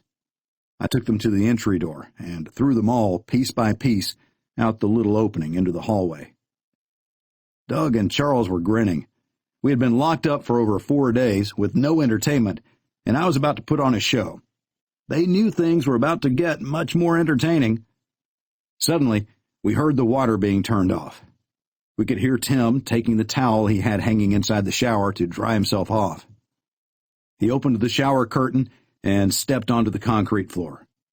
With a look of surprise, mixed with his usual anger, he wondered where his clothes had gone. He glared straight at me and said, "Very funny, motherfucker. Where are my clothes?" I said, "Your clothes are in the hallway, asshole. You have a problem with that?" Oh, man, I couldn't wait to teach this creep a lesson. I can't say exactly why, but I was dead certain that I could take him down. Now was my chance. I turned my head to Charles and said, "Cover that camera, 'cause his ass is mine." At this point, we were about 20 feet apart from each other. Without any hesitation, we met in the middle of the room. It was as if we were two prize fighters about to do battle. Tim was tall and outweighed me by at least 70 pounds, but I was lean and lightning fast with my hands and feet. I'd spent some time in our city boxing league, so I had training as a boxer. As soon as we were within striking distance, I unleashed a flurry of punches. All Tim could do was try to protect his face and body from the blows. I must have unloaded no less than 15 blows in quick succession. I moved in relentlessly and got him pinned against the concrete wall. I managed to reduce his 6'3" body to a crouching 5-foot whimpering coward. He was trying to protect himself from the rain of punches that I kept bringing down upon him. He never landed a single blow. As he sought to stand up, I kicked the backside of his left knee, and he fell like an oak tree in the woods. I refused to let up on him. I was so pissed off at this guy. I just couldn't stop myself. As I continued the flurry of punches, I kept yelling at him, "How's this feel, asshole? Boom! Is this what your dog felt? Whack! Is this what your mom felt, you fucking coward? Pound! Thud! Crack!" Doug and Charles started yelling. They thought I had gone completely out of control. Maybe I had, but this person deserved everything I was dealing out. "The guards are coming! The guards are coming!" they shouted out to me. Sure enough, the main entry door opened, and guards came charging in to pull me off Tim. They marched us all into isolation again. As I slowly calmed down in my small cell, I didn't say anything. Tim, however, started to run his mouth from his cell again. It didn't matter to me anymore. With my job done, it was time to calm down and gather my thoughts. Regardless of how much tough talk the sick bastard spewed out, I knew Tim understood from that moment on. I was not someone he could bully. I gave him the message loud and clear that he was not as tough as he thought he was. Chapter 9. The Judge. Hearing day had finally arrived. Our spirits were lifted. We were hopeful that our incarceration was about to come to an end. We believed that we were finally going to be allowed to go home to our families. That morning, the guards rounded us up, the 3 hardened teenage criminals. We were escorted into the courtroom. As we entered through the large wooden doors, I noticed there weren't many people in attendance. Apparently, the only people allowed in the courtroom were the attorneys, the families of the accused, and a handful of character witnesses who were there to speak on our behalf. The judge assigned to our case was Karen Caggiano. We knew Miss Caggiano from our neighborhood. At one time, she owned a small house next door to my best friend's house. She was just beginning her career when she lived there, but moved to a much larger home in a more desirable neighborhood just 4 years before this series of events transpired. She never liked any of us. Unfortunately, she had pretty good reasons for that. One day, my brothers Doug, Davy, and I were playing baseball on the street in front of her house. She interrupted our game and insisted that we could not play ball there on the street. She told us to find somewhere else to play, or she would call the police and get us forcibly removed. As she walked back inside her house, we proceeded to ignore her instructions. We continued to play because we were almost finished with the game anyway. I threw a fast pitch, and my brother Davy hit a nice line drive. As fate would have it, the speeding baseball struck the light pole in her yard and shattered the glass into the bulb. Miss Caggiano was probably still keeping an eye on us from her living room when she heard the loud noise. She immediately came running back out, screaming at us. We realized then that we had pushed things to the limit. We were in the wrong, but we sure as heck weren't going to stick around. We scattered like sewer rats. Miss Caggiano was not about to let us get away that easily, though. In her mind, the whole lot of us were nothing but ill-mannered delinquents. She stormed right over to our house and knocked rapidly and very firmly on the front door. My mom, completely unaware of our unfortunate mishap, greeted her politely. Miss Caggiano, in a tone of obvious annoyance, explained to our mother how we blatantly disregarded her request to stop playing baseball near her yard. She insisted that we would have to pay for the damages we caused to her light fixture. Mom wasn't on our side on this one. She understood why Miss Caggiano was so bothered. Subsequently, we all had to chip in our precious, hard-earned money to replace that darn light. Ever since that day, it was clear that Miss Caggiano didn't care for us or for our family. She was rude and harsh. She was now our judge, and we knew that wouldn't be good for us. The street ball incident wasn't the only time we ran afoul of Karen Caggiano. The next time I met her was far worse. The street she lived on was only a block over from our address, but her house was quite some distance down that road, on a steep hill. My best friend, Larry, lived next door to her on the downside of the hill, slightly below the level of hers. Chapter 10. The Bionic Man. Larry had a silver, round metal stopwatch.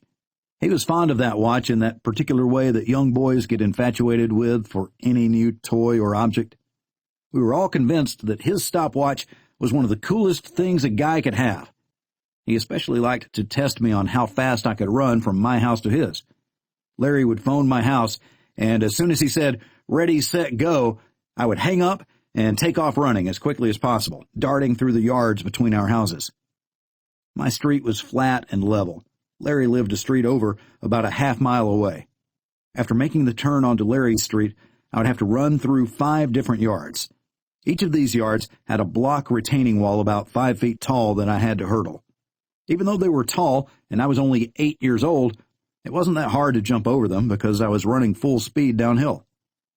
Whenever he called and set that stopwatch, I would shoot out my front door like an Olympic track star. I was determined to beat my latest personal best record each time. I would consistently execute that half-mile in about 3 minutes. When I managed to break that barrier and clock in at 2 minutes 58 seconds, it was a pretty big deal. In the 1970s, we all watched a popular TV show called The $6 Million Man.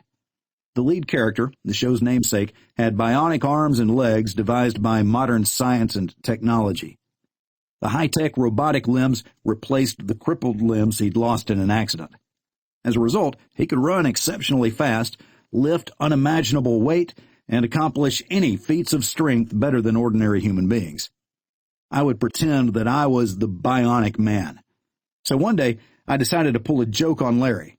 Halfway between his house and mine lived our mutual friend, Mike. My plan was to phone Larry from Mike's house and tell Larry I was calling him from my house. With Mike's house being only half the distance to Larry's as mine, I knew I could shatter my previous record of 3 minutes.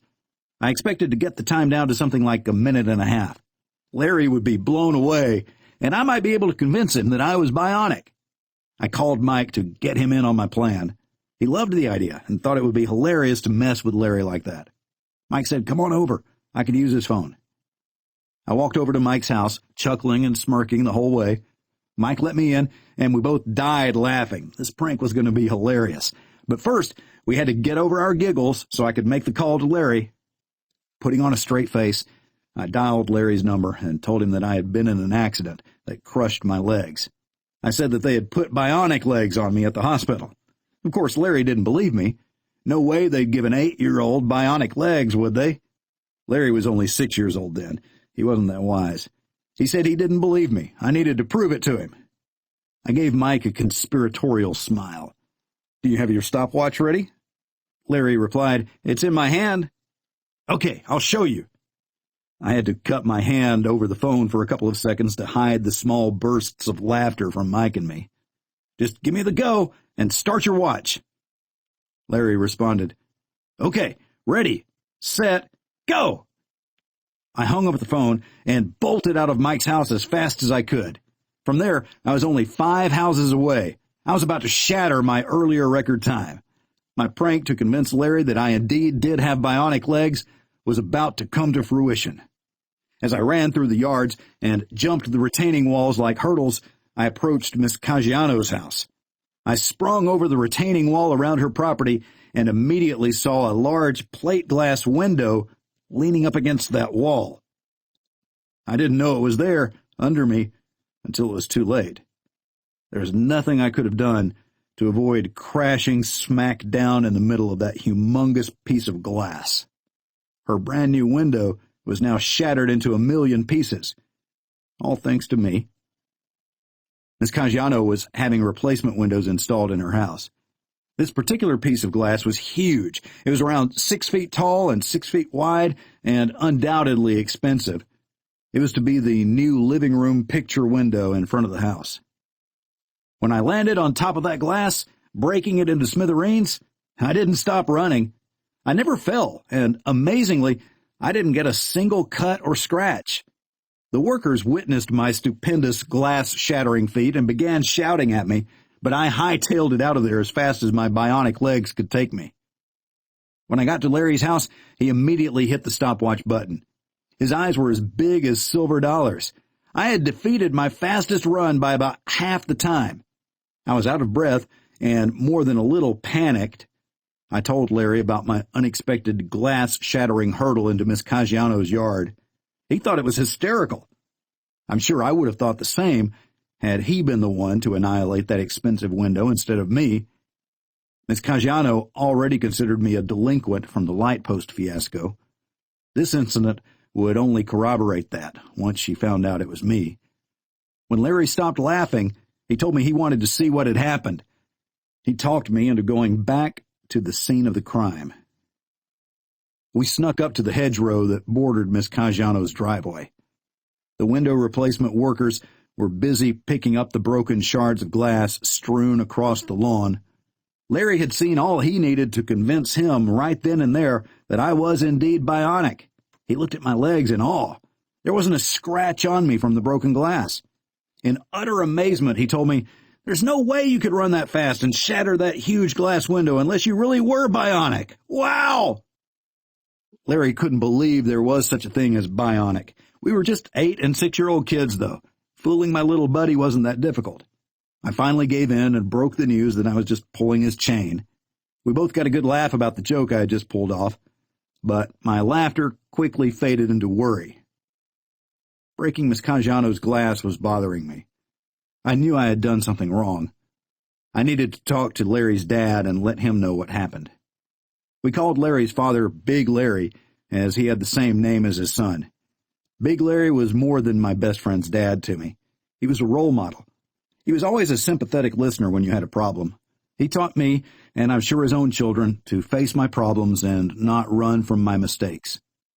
Big Larry was a lineman at the electric department. He was the kind of dad most kids dreamed of having. He always took the time to make you feel special. He always made me feel like I was truly part of his family. After explaining to Big Larry that I broke the glass, he suggested that I meet this problem head-on and have a talk with Miss Caggiano. He suggested that I go back to her house and apologize for running through her yard and breaking her glass. Big Larry said he would pay to replace the window. I could work off the cost of the glass by mowing his yard and helping him with small jobs around the house for the next few weeks. I agreed to those generous terms, and he extended his hand to shake mine as if I were an adult. I remember looking down to the ground when I shook his hand. He didn't like that and said firmly, "When a man shakes your hand to make a deal, you look him right in the eyes." I looked up and replied, "Yes, sir." That was a valuable lesson he taught me that day. I'll never forget it. It has stuck with me to this day. That evening, we noticed Miss Caggiano pulling into her driveway. Big Larry and I met her as she got out of her car. He greeted her and said, "Freddie has something he wants to say to you." So I accepted responsibility for my reckless and destructive actions. I told Miss Caggiano how I had taken a shortcut through her yard, and when I jumped the retaining wall, I accidentally landed on the glass window that was leaning against it. I apologized for breaking the glass and for being in her yard, and told her Big Larry would help me pay for the damage. Miss Caggiano was visibly upset. She angrily said, "You had no business being in my yard. If I ever catch you stepping foot in my yard again, I will have you arrested for trespassing. You're nothing but trouble." Big Larry didn't think my mishap was worthy of her lambasting me the way she had. He intervened and said respectfully, "Miss Caggiano, the boy understands he should not have been in your yard, and he has apologized. He's offered to pay for the damages. I don't think it's necessary to threaten him when he's admitted to making a mistake, one which would never happen again." I'm not sure much of what he said mattered to her. She seemed unwavering in her anger at me. As she started walking away, she turned and stated, "I will get an estimate to find out how much it'll cost to replace the glass." Then, with rage still in her voice, she continued, "And I expect to be paid as soon as possible." Yes, she was furious. She wanted nothing more to do with me or Larry's dad. It seemed rude because Big Larry hadn't done anything wrong. He'd only tried to smooth things over. She turned her back to us and made her way to the front of the house as fast as she could to talk with the workers and assess the damage I had caused. Big Larry put his hand on my shoulder. He crouched down to get eye level with me. He looked me straight in the eyes and said, "What you did was an accident, and I know you didn't break that glass on purpose." He ruffled my hair a little and continued, "You did the right thing by being honest and confronting your mistake. Miss Caggiano's upset right now. In a few days, she'll calm down, and everything will be okay. Let's get out of here and go back to our house." I was more than happy to comply with that idea. As we started back, he leaned toward me a bit and said, "I hope you learned a good lesson today, young man. Promise me you will not run through people's yards anymore." Then he raised his right index finger for emphasis. "And above all, stay clear of Miss Caggiano's yard." He followed that with a gentle smile. I answered, "I promise I won't go there anymore." And I meant it. Chapter 11. The Hearing. As we made our way to our seats, next to our schlep of an attorney, I saw my brother Ron enter the courtroom. He seated himself toward the front of the audience, next to an attorney from the ACLU. After Judge Caggiano had taken her seat behind the gavel, our attorney and the prosecuting district attorney made their opening statements. Our hearing was finally underway. The discussion was brief.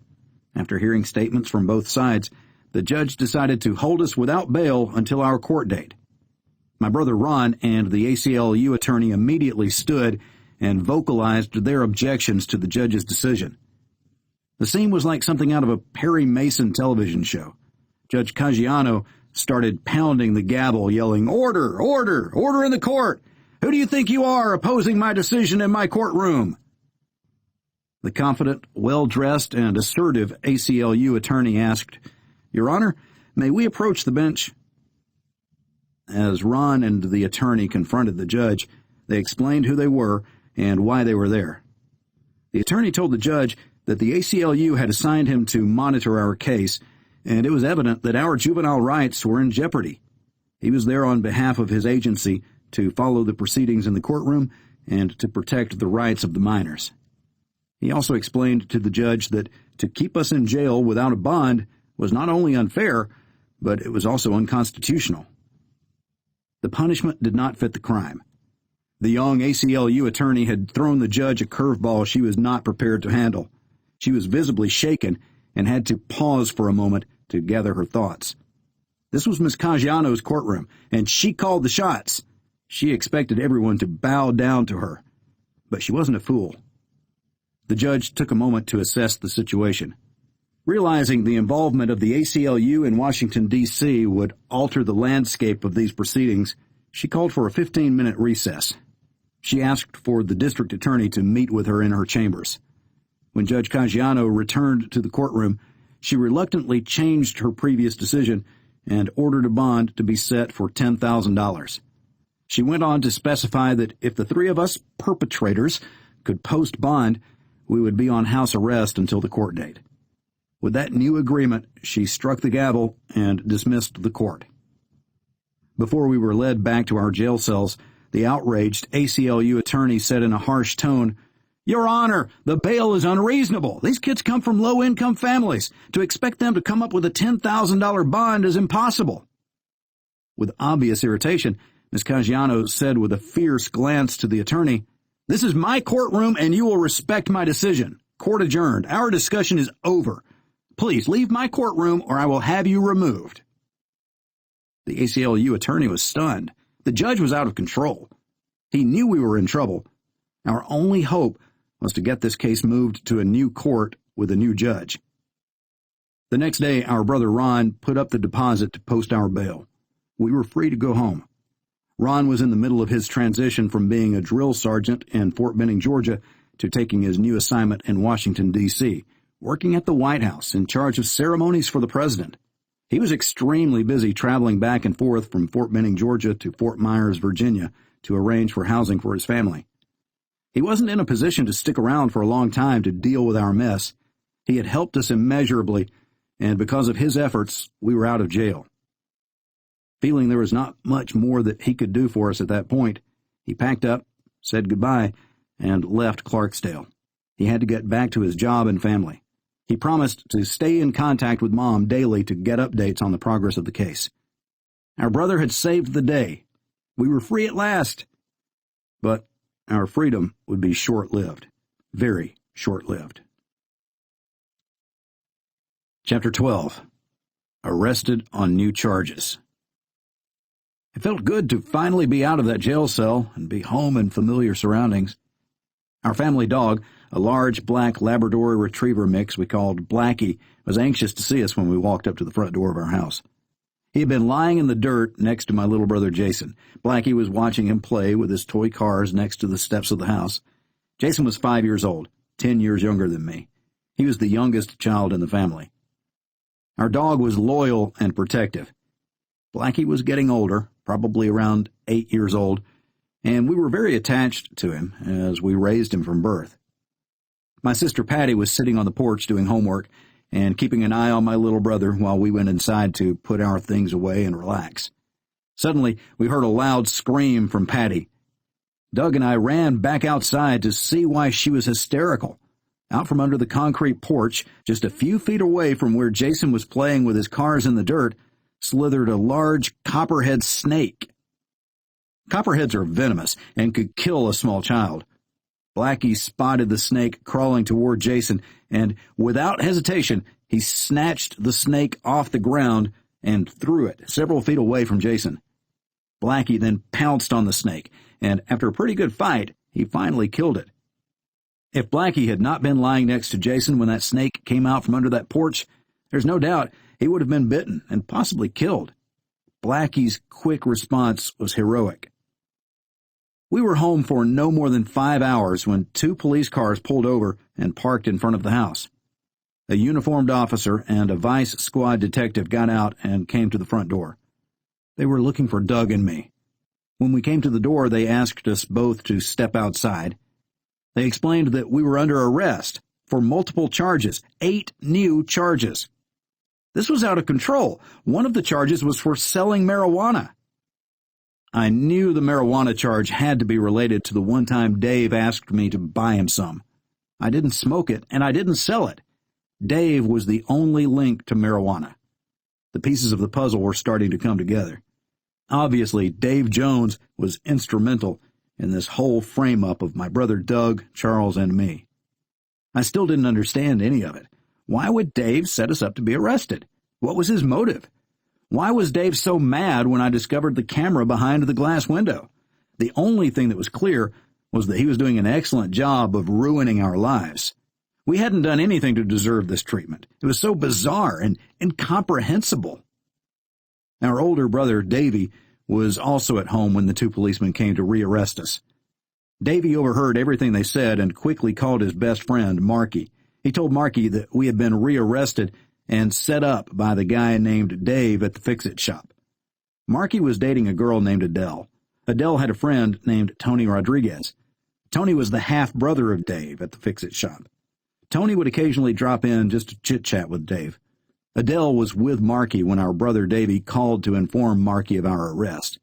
Adele told Marky she would ask her friend Tony if he could find out what was going on, because she suspected he had been selling marijuana to Dave.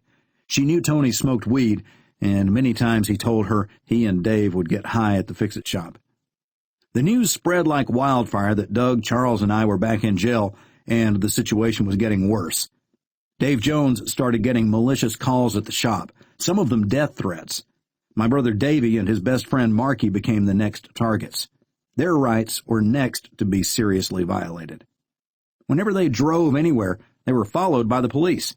Cops pulled them over twice within 4 hours, once for a taillight out, and the other because the officer claimed they were swerving across the middle line. The policemen used that excuse to search their vehicle. It was clearly more intentional harassment. Davy and Marky were a few years older than Doug and me. They weren't saints either. They had their share of fights in the neighborhood and partied a little too hard at times. They liked to smoke weed and have a few beers, but they were part of a group of older kids that protected the neighborhood. It was odd, but as rough as our neighborhood was, people rarely locked their doors. I only remember one murder that happened while I was a kid growing up in that area. It happened on Christmas Eve. That night, the store above the fix-it shop was open for business. A man with his wife and 3-year-old child pulled up to the market. The man left his truck running and went in to purchase batteries for one of the Christmas presents under their tree. As the man was in the store, a thug opened the passenger door of his truck, grabbed his wife's purse, and tried to run. The purse strap was wrapped around the lady's arm so it wouldn't break free. The thug stopped wrestling for the bag. With his right hand, he pointed a pistol at the woman's chest and pulled the trigger. He killed her in an instant while their 3-year-old daughter watched. The assailant then ran behind the store and disposed of the gun. Hours later, he was apprehended and sentenced to prison. It was a horrible incident that branded our neighborhood as a dangerous place to live.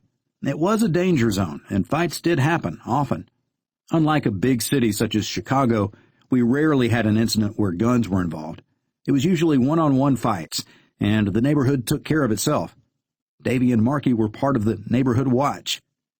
So just hours after we posted bail, Charles, Doug, and I were once again back in jail, awaiting a trial date. As they say, when it rains, it pours. The next day, we received more bad news. We were allowed visitation from our mom. When she arrived, it was apparent that something else was upsetting her, besides our predicament. She was visibly unsettled and had a genuinely mournful look on her face. The last thing Mom wanted to do was tell us more bad news. However, in this case, she knew we would want to know. Our dog, Blackie, had died from his entanglement with the copperhead snake. We didn't know it at the time, but when Blackie fought with the snake, he was bitten twice on his snout and once in the rear on his back leg. We were devastated. Within a matter of hours of our getting bonded out of jail, we were rearrested, and our beloved dog, our hero, died. Our world had been turned upside down. We had lost our best friend, and we couldn't be there to help bury him or say our goodbyes. As strong as I thought I was, it was impossible to hold back the tears. I cried uncontrollably. It wasn't just over our dog, though I loved Blackie. It was the cumulative effect of everything that was going against us. I was sad that our dog was dead, and I was steaming mad that I was locked up again on even more bogus charges. I was ashamed that I bought weed for Doug's boss and made a profit for doing so. All these emotions were hitting me at once. I think I was on the verge of having a nervous breakdown. I felt like I wanted to die. For a few moments, I sincerely wished that I could end my life to make the pain, the shame, and this entire mess vanish for good. When our mom left, both Doug and I went to our individual cells and lay in our bunks. I must have silently cried for hours until I eventually fell asleep. That was by far the most horrible day of my life. On the 11th day in jail, we awoke to hear the guards unlocking our cell doors. They came to get Doug to move him out of juvie and into the adult jail. Doug was 16 when he started working at the fix-it shop.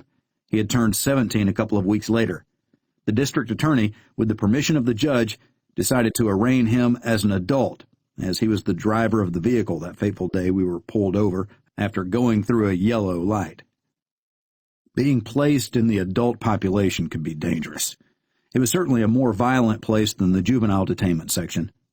Doug was not confrontational. He was not a fighter. I was worried that he could get seriously hurt by some creep among the adult population. I would have gladly taken his place if they had allowed me. There was nothing I could do to help him, and it made me frustrated. I had no control over this decision. Sure enough, things were going to get dangerous and unpredictable. The following day, my mother and brother Davy returned to the jail for another visitation. Davy needed to tell me about the phone conversation he had with Marky the day before when the cops came to haul Doug and I off again. He explained to me that Marky was dating a girl named Adele who had a friend named Tony Rodriguez. Davy said that Tony was the fix-it man's stepbrother. This was news to me because until then Dave Jones had never mentioned that he had any brothers or sisters. Adele told Marky that Tony often visited the fix-it shop where he and Dave would get high together. Following that phone call, Marky and Davy set off to meet Tony. They were hoping to get Tony to spill some details on what Dave Jones was really up to at the fix-it shop. Tony wasn't eager to divulge too much information, other than he wasn't close to his stepbrother Dave. Tony did point out that Dave Jones had served time in the penitentiary and was currently out on parole. Davy told Tony he suspected the fix-it shop was a sting operation, but Tony said it was not possible because they smoked weed there together all the time. If Dave were working undercover, he'd be already arrested because he's the one who sold Dave all the grass and cocaine at the shop. Tony also said if he finds out Dave Jones is working undercover, he will kill him with his own bare hands. This theory made sense. It's the only thing that made sense. What else could it be? Davy had no concrete proof that Dave at the fix-it shop was an undercover agent, but he had a powerful gut instinct about it. The day I went into the room behind the dark curtain and saw that camera, Shady Dave's whole operation was in jeopardy if I told anybody about it.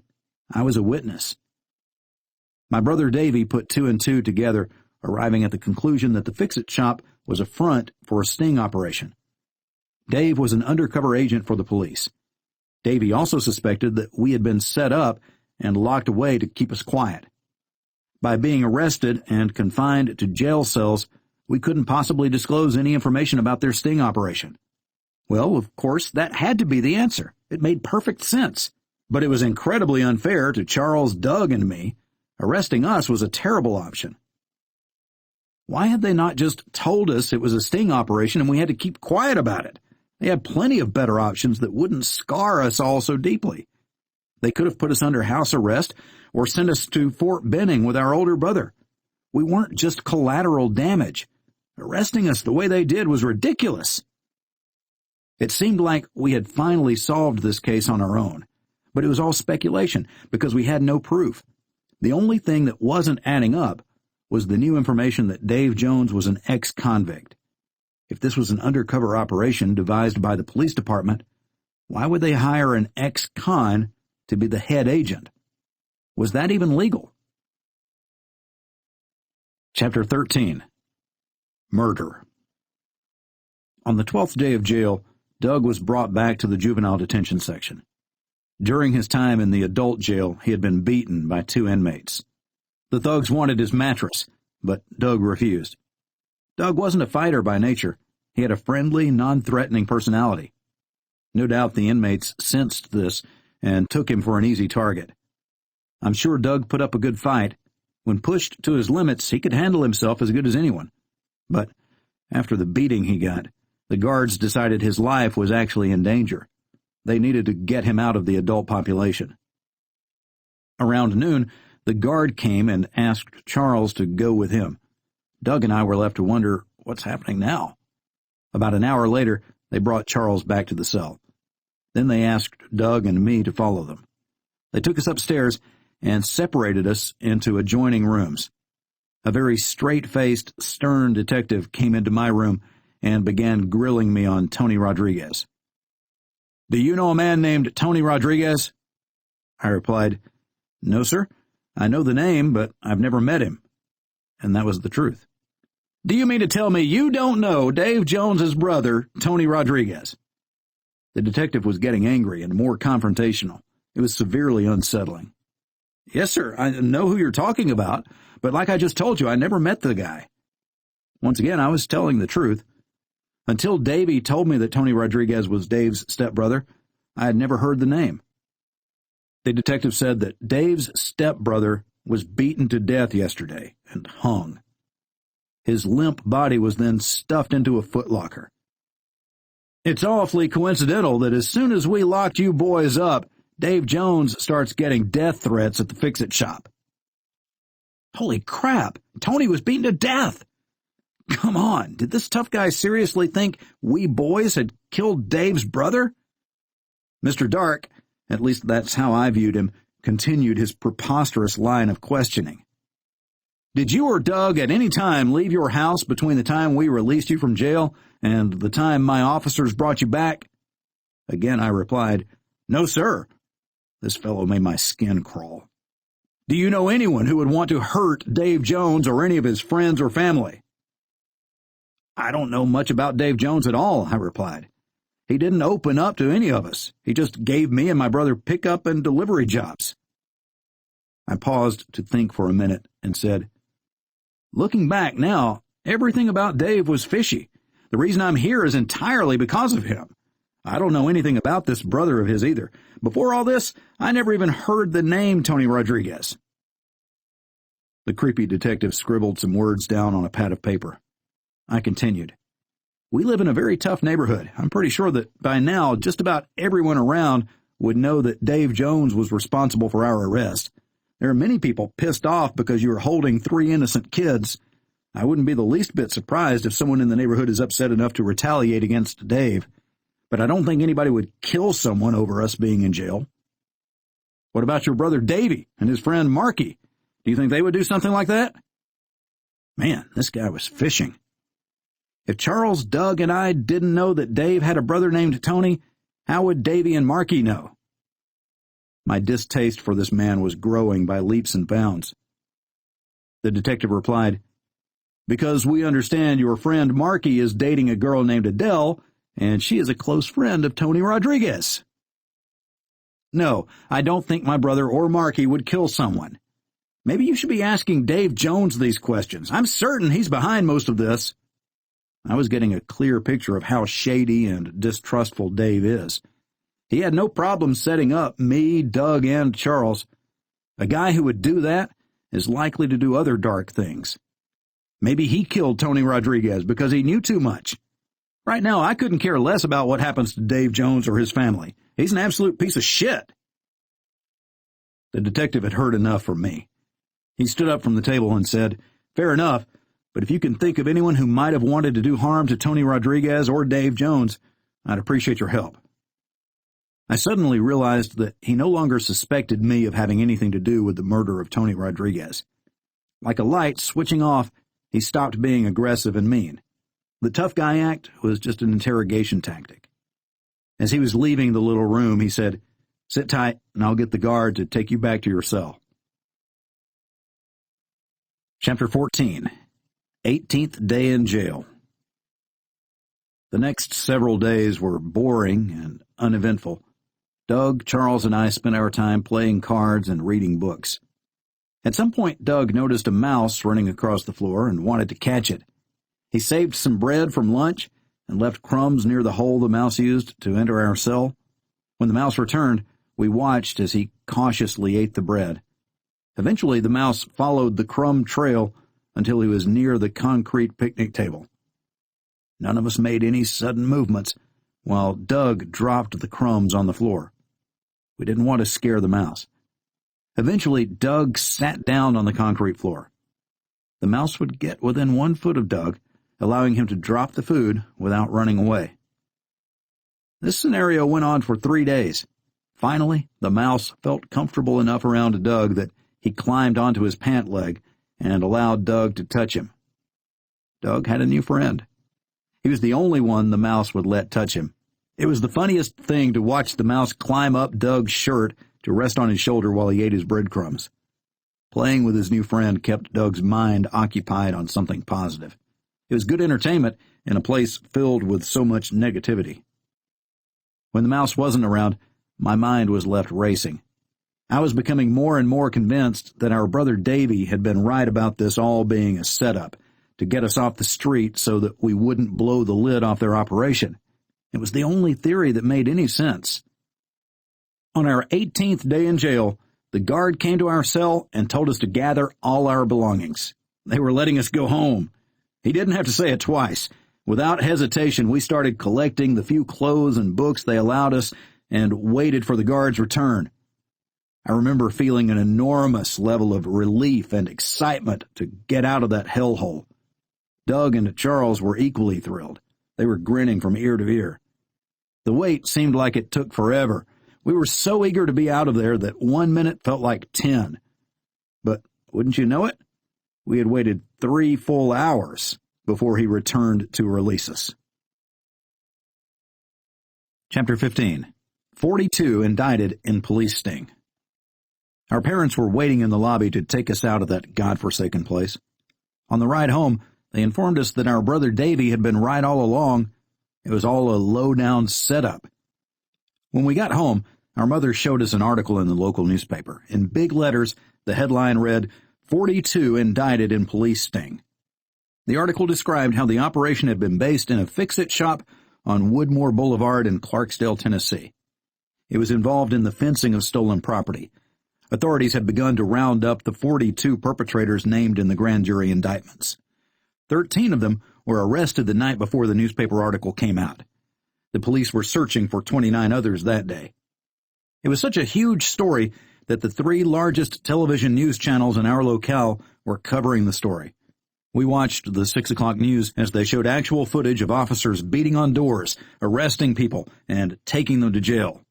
The media was there in full force outside the jail. Reporters and camera crews were on hand as one carload of criminals after another piled up. police officers escorted shady-looking individuals in handcuffs into the precinct.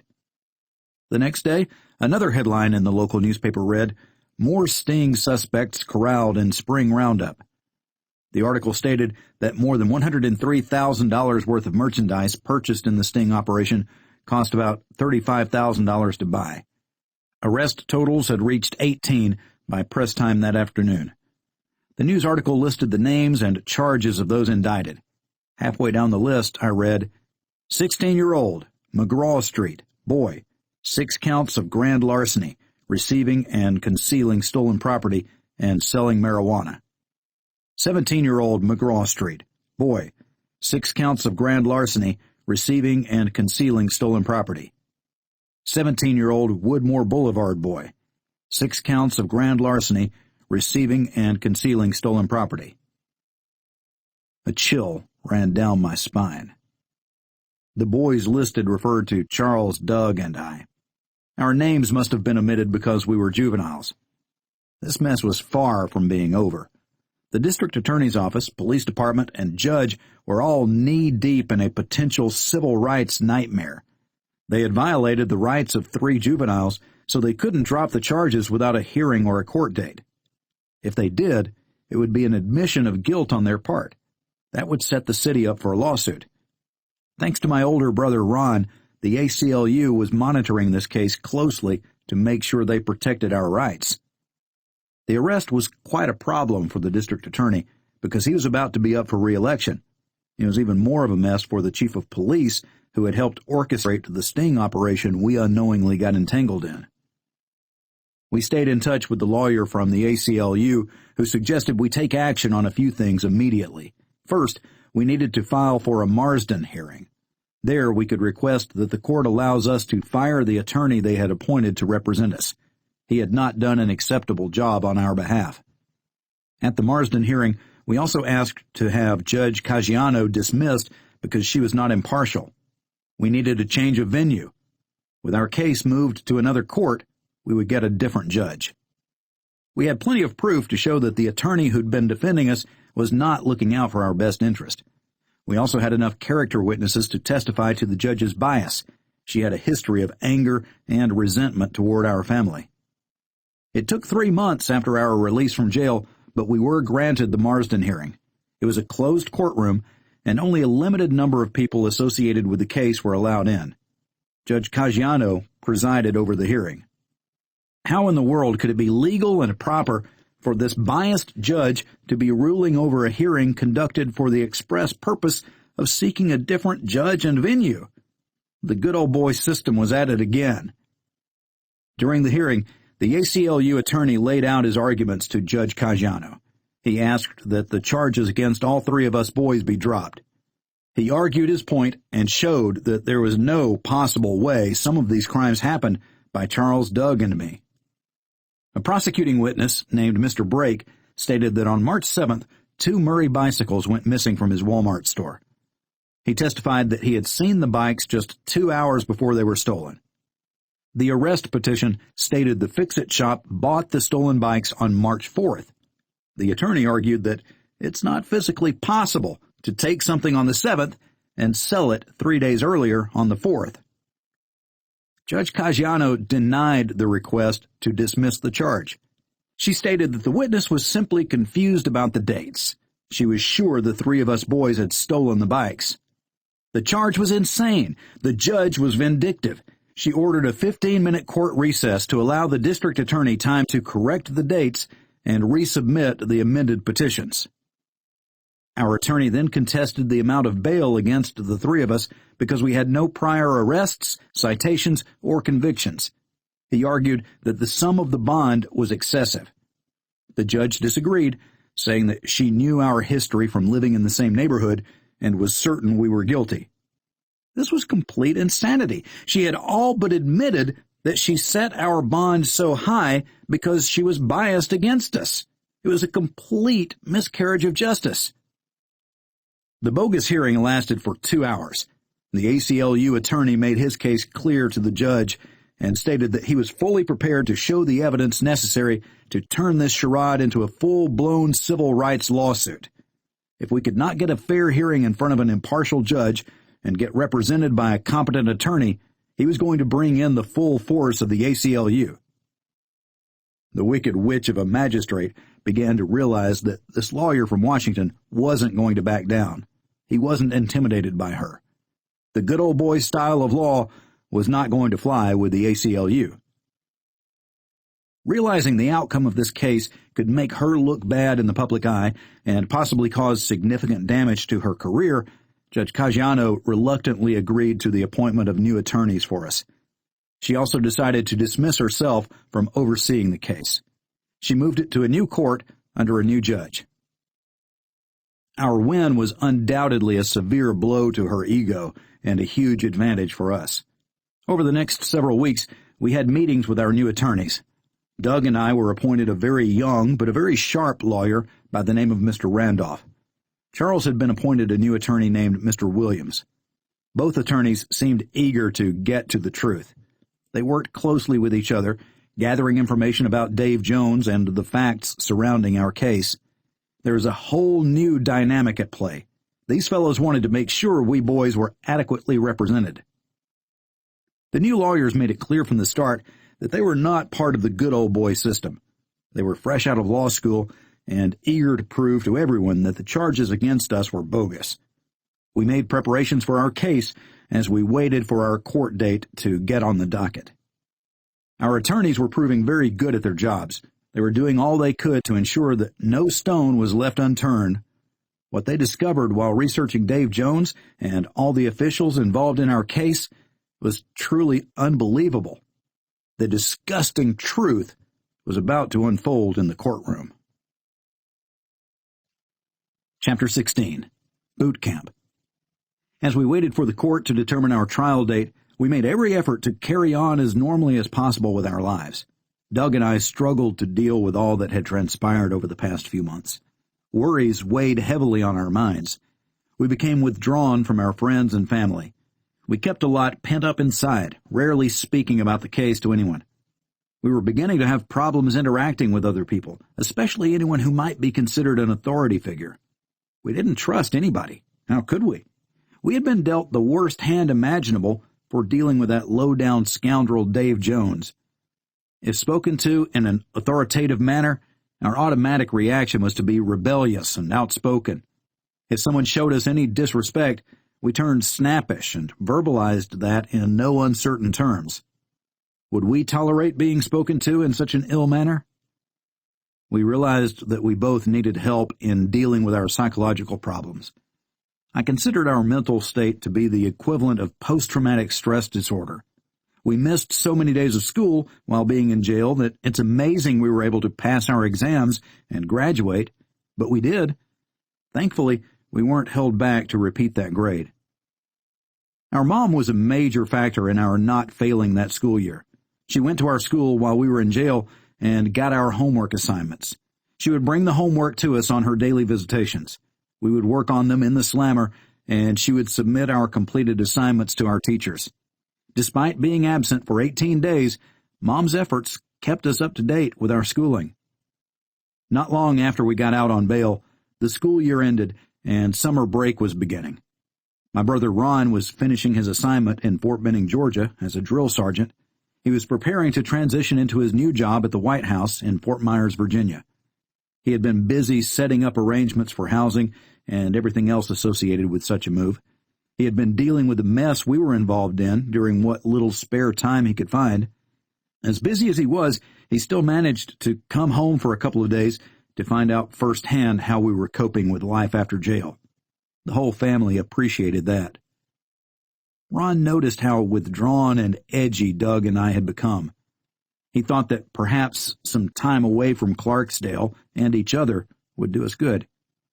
He recommended to Mom that I go back with him to Fort Benning for a few days. He encouraged Doug to stay at the farm George Blick's father ran in Kentucky. Doug could work on the farm and hopefully clear his head. Mom knew how badly the past few months had taken their toll on us. Escaping from the nightmare, if only for a short time, could be good medicine. She liked Ron's ideas and consented. Leaving town for a few days would be helpful. So Ron walked across the street to discuss his intentions with Mr. Blick. He said he would be happy to have Doug stay at the farm. Mr. Blick welcomed the added help. His father always needed more hands during the summer to work the tobacco fields. Mr. Blick was a good man who liked our family. He thought this arrangement would work just fine. His father lived alone and had always enjoyed Doug's company. They were well aware that Doug was a hard worker, and they sure could use his help. Doug enjoyed working on the farm, so it was in everybody's best interest for this to happen. The next day, I packed a suitcase and headed to Fort Benning with Ron. I was thrilled to spend time away with him. Ron became the hero of the family. I had never lived outside of Clarksdale, never seen a 5-lane highway. As we passed through Atlanta, I was in awe of the tall buildings and amazed by the insane amount of traffic. I suddenly realized there was life outside of Clarksdale, Tennessee. Ron explained that we had to go straight to the Army base because he had new recruits serving in basic training. We would have to stay in the barracks for the next 3 days. I had never been on an Army base. I had no idea what a drill sergeant's job was, other than what I had seen watching the Gomer Pyle show on television. Boot camp was going to be a new experience for me. It was exciting. I was going to witness a side of my brother that I had never seen before. It was dark when we arrived at the Fort Benning military base. It had to be close to 10 p.m. We first went into a barrack that looked similar to an office on the inside. There were several desks, and a few other drill sergeants were there on duty. Ron introduced me to his coworkers and explained that I would be staying on the base with him for a few days. Ron had previously discussed my situation with his commanding officer and was granted approval to bring me back with him. Ron told me to grab my suitcase. He would show me where I would be sleeping for the night. As we walked toward another row of barracks, we heard someone shout out Ron's name. We stopped to find out what the guy needed. Ron pointed to the barracks and instructed me to go there. "It's right through the front door," he said. "In the back of the barracks is my office. Make yourself comfortable in that room, and I'll see you in the morning." He gestured toward the guy who was approaching us. "Right now, I've got some business to take care of with this fellow." The barrack was dark. As I entered through the front door, I could see rows of bunk beds lined up on both sides of the wall. At first, I didn't realize soldiers were sleeping in the beds. It was late, close to midnight, and the guys were sound asleep. The first mistake I made was walking down the middle of the room on a polished hardwood floor. As soon as I made it to the center of the barrack, someone yelled, "Get off the fucking floor!" I stopped dead in my tracks. The whole place erupted into an onslaught of shouting for me to get off the hardwood. I had no idea what that meant, or why walking through their barracks would cause such a thundering uproar. After all, I was only following Ron's orders. The recruits obviously had no idea who I was. My hair was shoulder length, and it was evident I was not a basic training recruit. One annoyed guy asked in an accusatory tone, "Who the fuck are you, and what are you doing here?" I replied, "My brother, Ron, told me to go through here to his office." The guy immediately changed his tune. "Oh, shit! The sergeant is your brother?" "Yes," I said. "Ron's right outside talking to somebody." Everybody in the room got silent. The guy who'd been talking explained, "Well, look, I'm sorry I snapped at you, partner, but we spent the whole day polishing that floor. There's an inspection in the morning, so it needs to be spotless. That means we can't have somebody walking around on it with shoes that have just been out on the streets." And there I was, like a dumbass, strolling down the middle of the hardwood without a care in the world. The recruits were pissed. "I'm sorry, I didn't know." "Well, take your shoes off, okay?" "Yes, sir," I replied, and did just that. Then I continued walking toward my brother's office in stocking feet. I was relieved to get through that door without anybody else getting mad at me. In the office, where Ron had me wait, I noticed a stereo on the desk. I took a seat and turned the radio on and began to dial through the channels. I found my favorite song. It was a rock song by the band Def Leppard called "Bringin' on the Heartbreak." I cranked that baby up loud, put my feet on the desk, and kicked back into a lounging position. You'd think I'd have known better. It seems so stupid to me now, but my only defense was that I was 16 years old. The barracks erupted once again. The basic training recruits were screaming at me to turn the music off. Suddenly, Ron rushed into the room and yelled at me, "Turn that fucking stereo off!" Like a fool, I asked, "What's the problem?" "What's the problem? Are you crazy? These guys need sleep. They can't get sleep with that radio blasting. What in the world were you thinking? Keep the radio off." "Okay. Sorry about that." Ron shook his head. "Look, just don't get crazy around here. It's the U.S. Army. Show a little respect. Now, get some sleep, because you're waking up early and going with me." I hadn't been thinking about what I was doing. I just wanted to hear my music. Dumb kid. Lucky for me, Ron let it go. Somehow, I managed to fall asleep in the office chair with my feet kicked up on the desk. At 4 a.m., Ron entered the room and tossed a shirt and a pair of shorts to me. "Put these on and meet me outside," he ordered, matter-of-factly. After the events of the night before, I wasn't about to question him. I put the clothes on and walked outside, where I saw all his new recruits lined up in formation. He was shouting at them like they were dogs. One by one, he would get in their faces and yell at them while pecking them on the bridge of their nose with the brim of his round drill sergeant hat. I had never witnessed this side of my brother's personality. It looked like a scene straight from the Gomer Pyle TV show. My brother's demeanor was harsh. I hate to say it, but he was a total asshole to those guys. I couldn't understand why he needed to be so rude. But I knew it was none of my business, and I let it go without saying anything about it to him. After he dressed down the recruits, Ron told me we were going to load everyone in what resembled a cattle wagon. I'm not sure what the proper name was for that boxcar, but to me, it resembled something that was used to haul cattle on a farm. This one, however, was hauling recruits to a place called Sand Hill. I climbed into the wagon along with all the soldiers. We were crammed into this thing, shoulder to shoulder, ass to ass. When we got to our destination, I noticed it was a large sand track. Ron grabbed a bullhorn to announce to everyone that the kid with the long hair is his brother. "I'll tell you this," he shouted to them all. "My brother is in better shape than any of you maggots here in basic training." Ron knew I was physically fit. I had been on the city boxing league and had to run 5 miles each day during training. He was aware that only a few of his new recruits could keep up with me, so he shouted through his bullhorn to them, "Okay, we're going to run 2 miles in the sand. Any of you who cannot keep up with Freddie will have hell to pay." Ron looked at me and said, "Fred, I want you to show these idiots how to run." He gave me a little smile and then shouted, "Take off, now!" Ron knew I liked that kind of a challenge, and I was up for it. Without any hesitation, I took off running as fast as I could around the sand track. I was, after all, the bionic man, right? Ron gave the go-ahead for the recruits to take off after me. I had an unfair advantage. Not only had Ron given me a slight head start, but I was wearing tennis shoes. The soldiers were wearing army boots. As I finished rounding my first lap, I was already beginning to catch up to some of the slower recruits. The course was elevated and lit up with lights just like you would see in a stadium. I remember it sloped downhill on one side. After several laps, some of the exhausted troops sat down on the grass where the slope kept them out of sight from all the drill sergeants.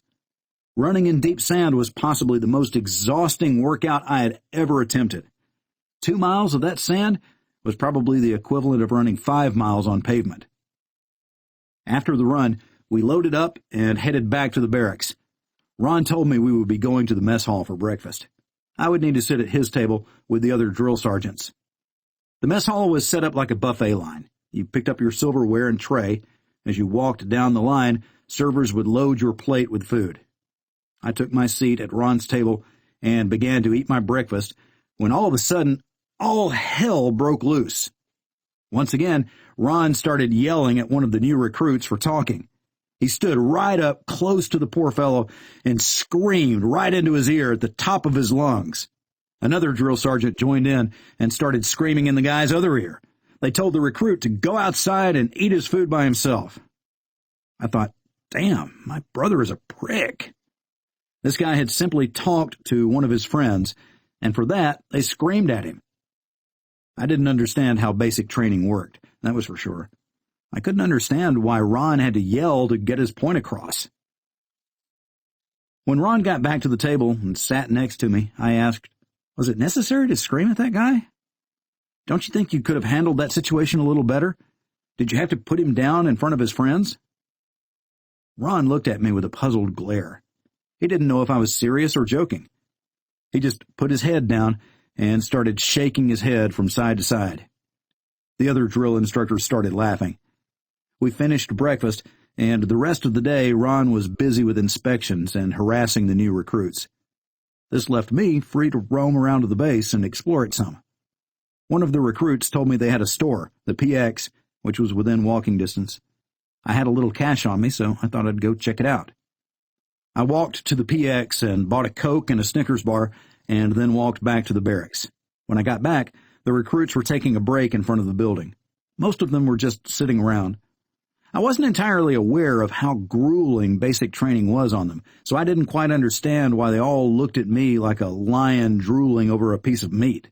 There I was, the envy of all, roaming freely with my long mane, ice-cold Coke in one hand, and a decadent candy bar in the other.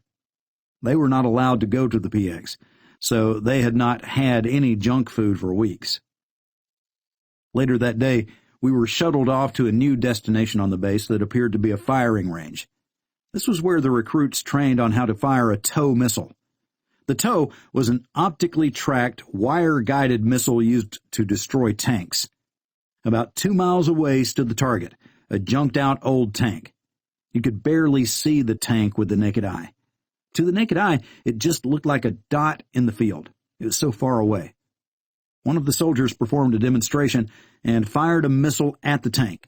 Bullseye! The missile hit the tank and exploded. I've never witnessed anything that powerful in my life. It was truly an amazing sight to behold. Ron and I left the barracks later that afternoon and headed to his house. Although being on base with Ron and watching him work was an exciting new experience, I couldn't wait to go to sleep in the comfort of a real bed. Ron had 2 kids, a son named Brian and a daughter named Christina. They were playing in the yard when we arrived. His wife, Carmen, was sitting outside. In my opinion, she was the sweetest lady on earth. She would always greet you with a warm hug and a huge smile. Ron and Carmen met in high school, and they secretly dated. Carmen was a beautiful, light-skinned lady of African-American descent. In the 1970s, interracial dating was not accepted by many, especially in the South. I'm sure Ron and Carmen were both regularly catching grief from schoolmates and adults alike, but they didn't care what others thought of them. They were blind to skin color and had positive attitudes. All that mattered to them was the fact that they were young and they loved each other. They were determined to raise a family and give their kids the opportunities they didn't have as kids. For several weeks, I got to spend some real quality time getting to know Carmen and the kids better. I hadn't spent much time with Ron and his family before this visit because the military had deployed him to Germany for 3 years. After that, as a drill sergeant, he never seemed to get enough time off to visit us back home. Ron was 10 years older than me, so when he left home to enter the Army, I was only 6 or 7 years old. I don't have many memories of Ron as a kid. As summer break was ending, and Ron was shuffling back and forth between Washington, D.C. and Fort Benning, Georgia, I was ready to return to Tennessee and start my junior year of high school. The weight of the unresolved court case and pending charges slowly started to creep back in. Spending time with Ron's wife and kids had helped take my mind off the turmoil of events during the previous months. I had stopped thinking about everything associated with the case for a short time. But I knew it wasn't over. I had to refocus. A week before the new school year began, I made the trip back to Tennessee with Ron and his family. They planned to stay a few days to visit with Carmen's parents and the rest of our family. I was a little sad that I would no longer get to spend time with Carmen and Ron. I'd developed a close bond with Carmen.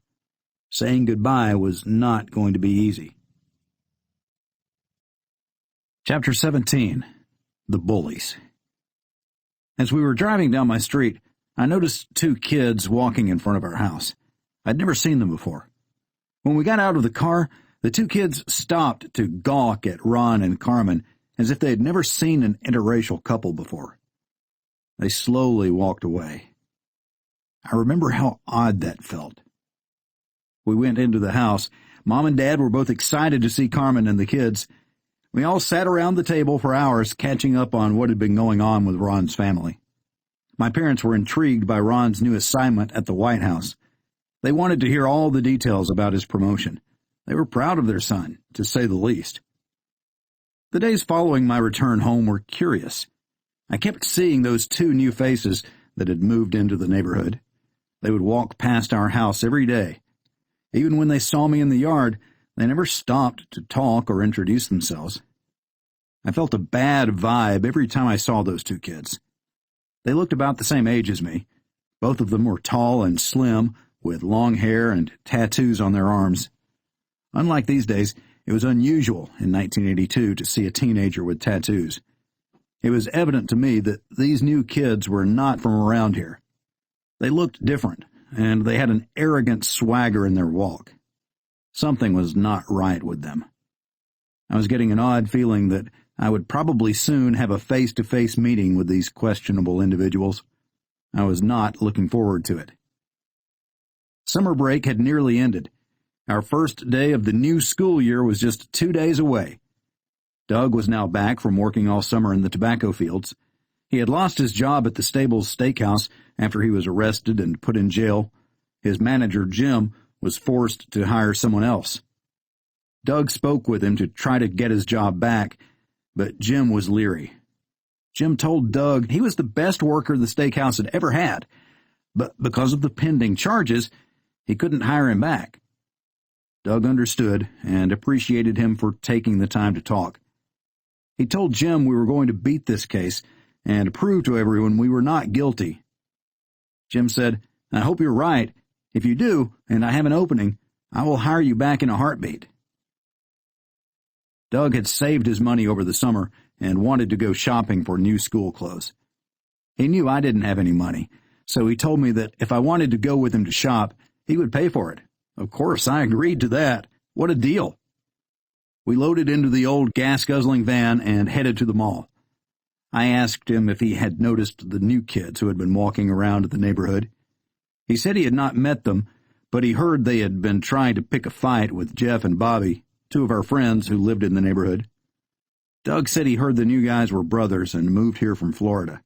The kids bragged that they were trained in martial arts. They didn't get along with anyone in the neighborhood and were constantly looking for trouble. I told Doug we needed to stay away from those guys. We couldn't afford to get into any trouble while we were waiting for our court case to begin. The next Monday morning, we awoke and got ready for our first day of school. Doug was starting his senior year. I was beginning my junior year. We got in Doug's van, and he drove us to school. That first day was uneventful. I kept to myself and made it through all my classes with no problems. Doug was still in the co-op program that allowed him to get out of school in the middle of the day. As Doug left early, I had to ride the school bus home. It was good to see our old pal Shaky driving the bus. I sat next to Charles, who was already sitting in the seat behind Shaky. As the bus slowly filled up with kids, the two brothers who'd moved into our neighborhood climbed aboard. They each had a lit cigarette in their hands. Shaky saw this and immediately said, Hey, you can't get on this bus with lit cigarettes. What is wrong with you guys?" One of the brothers, whose name was Darrell, snapped back. "Chill out, old man. It's just a cigarette." He turned and flicked the cigarette out the door. He took one step and stopped next to me. He turned to his brother, whose name was David, and said, "Look who we have here. It's the kid with the nigger-loving brother." I shot straight up and was toe-to-toe with this obnoxious, racist idiot. "If you have a problem with me, we can get off this bus right now and handle it." Charles and Shaky both intervened. Shaky told Darrell and David to sit in the back of the bus or they would be kicked off. Charles started doing his best to calm me down, saying, "Dude, don't do this. Settle down. You can't get into any trouble. Let it go. These guys aren't worth the headache." I knew he was right, so I sat back down and tried to shrug it off. My temper flared, but I did my best to handle it by going silent. My blood was boiling, but nobody knew. This idiot just disrespected me in front of my friends. I couldn't let that slide. The whole bus ride home, all I could think about was getting that guy back for the rude comment he made. As the bus pulled up to my stop, the jerk brothers, Daryl and David, began to exit. Shaky turned toward me and, putting his arm out to gently block my way, said, "Freddie, you're not getting off at this stop with those boys. I'm taking you to the next stop. I don't want you to get in any more trouble. Let it go." As Daryl and David passed me and started down the steps to exit the bus, David turned and said, "See you tomorrow, pretty boy." I said nothing back to him. I just put my hand in the air and flipped him my middle finger. Shaky shut the doors on the bus and took off down the road. "Those boys are trouble, Freddie. Don't let them get in your head. I know what you're thinking, but nothing good can come out of fighting with them." Shaky knew all about the sting operation. He was aware that we still had charges pending that we had to face in court. He took a detour from the regular bus route to take me straight to my house. He wanted to make sure I got home without getting into an altercation with Daryl and David. My father was sitting at the dining room table cutting vegetables when I walked in the front door. From where he was sitting, he could see out the screen door. When he caught sight of the bus, he asked me why it had stopped in front of the house. He knew that was not the usual routine. I told him 2 new guys in our neighborhood were trying to make trouble. They walked past the house when Ron and Carmen were here a few days ago. They're racist. They sought to pick a fight with me on the bus and called Ron a nigger lover. Shaky wouldn't let me off the bus at the same stop as them. He got me home to keep me from getting in a fight. Dad replied, "That was nice of Shaky, but this is going to be a problem. You cannot get into a fight with these boys while you are waiting to go to court over your charges." "I know." I held my tongue and let it slide. I didn't know if I would be able to keep letting it slide if they kept it up. I wasn't going to let them insult my family or humiliate me in front of my friends. The next morning, Doug and I picked up Charles. We told Doug what happened on the bus with the 2 brothers. Doug suggested we confront the brothers and arrange to meet them after school. Doug was mad. He thought the world of Ron and Carmen and was not about to let this go. We figured the best place for such a meeting was in the big field near our house. He thought we should handle this situation in private. No weapons, no witnesses, just the 2 of them against the 2 of us. He wanted a fair fight. During the lunch break, Doug, Charles, and I were standing outside the school in a designated smoking area. Seems hard to believe now, but back in 1982, our education system allowed smoking in a designated area outside. I did not smoke, but Doug and Charles had recently picked up the habit. So there we were, just hanging out, when Daryl and David walked up. Once again, the pricks started harassing us about Ron and Carmen, making racial slurs about them. Apparently, they had more anger and brashness than brains. Did they seriously think that we were no threat to them? Were they as tough as they led people to believe? Doug kept his cool, while I was silently about to blow a gasket. A whole bunch of students started gathering around, thinking a fight was about to break out. Doug spoke first. "If you guys have a problem with us, we can meet in the field near the bus stop and settle this once and for all." One of the brothers, David, laughed and said, "Yeah, I bet you 2 would love to get us alone with you. I bet you ask lots of guys to meet you alone with them." I couldn't believe how stupid this jerk was. Doug remained calm and said, "Whenever you little boys are ready, just let us know. We will meet you any place and any time, but we're not going to fight you with any witnesses. This fight will be between you and us." Without intending anything of the sort, we had quite a show going on. The crowd of kids surrounding us had swelled to probably 50 or more. The principal, Mr. Goodrich, made his way through the crowd to intervene. "Okay, everybody," he commanded firmly. "Break it up. The party's over." The argument and potential fight were on hold for the time being. Mr. Goodrich knew Doug and me, but he didn't know these obnoxious new kids. Goodrich continued, Everyone back to your classes now, and you two," he pointed at Doug and me, "come with me to my office." We went back inside and made our way down the hallway to the principal's office. Mr. Goodrich pointed to the chairs by a wall. "Have a seat, young men. Now, I want to know what's brewing between you and these two other boys." Doug explained how they harassed us because our older brother is in an interracial marriage. "Daryl and David are racist, and we have no tolerance for it." He said, "We're not going to put up with their insults and taunts. They keep running their mouths trying to humiliate us in front of our friends." Doug went on to explain how those brothers were trying to lure us into a fight, and how we wanted to take them up on it to teach them a lesson. They went around school bragging about knowing martial arts. Apparently, they wanted to prove to everyone that they were the new badasses in town. They were looking to make trouble. Doug told the principal how we had no intentions of fighting on the property, but we couldn't let them keep on doing what they were doing. Goodrich understood the point of what Doug was saying, but he couldn't condone a fight. Warning us about the added trouble such a thing could cause, he said, "I know you boys were involved in the sting operation a few months ago.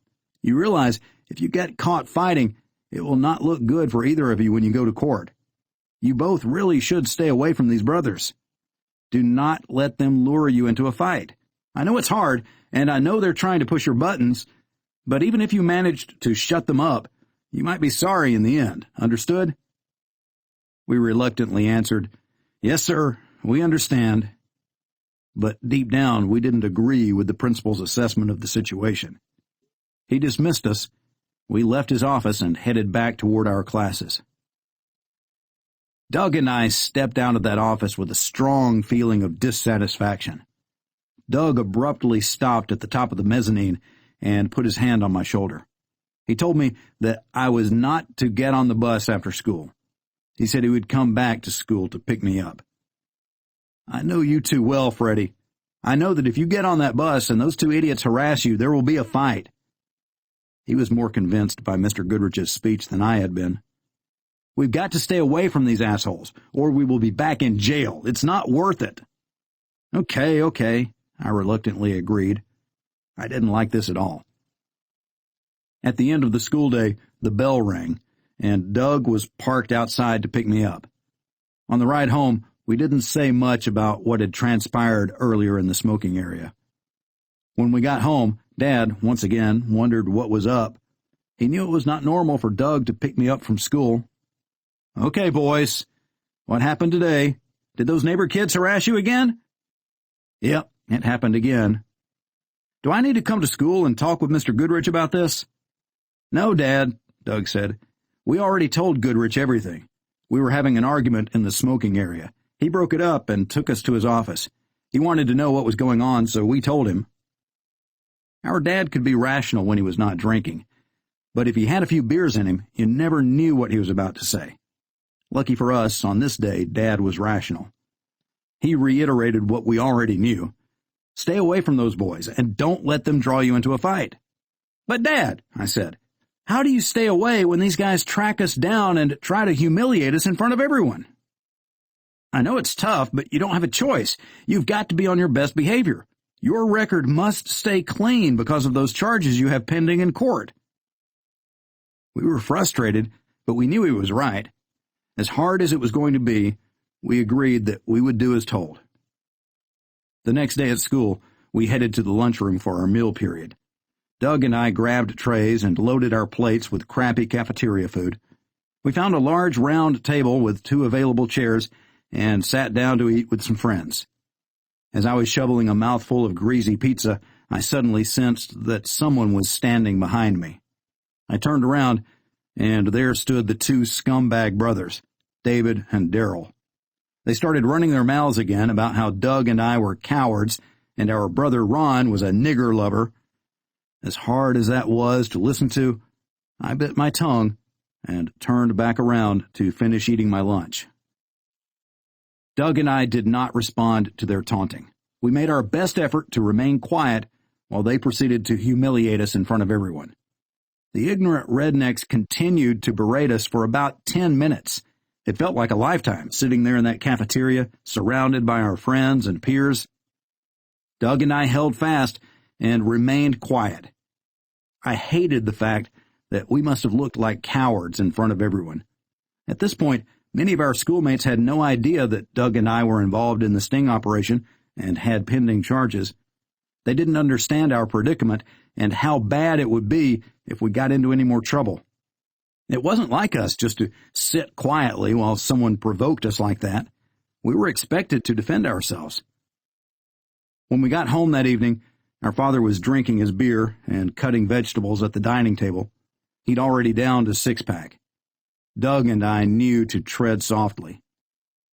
Dad took one look at us and could tell something else had happened at school today just by the look on our faces.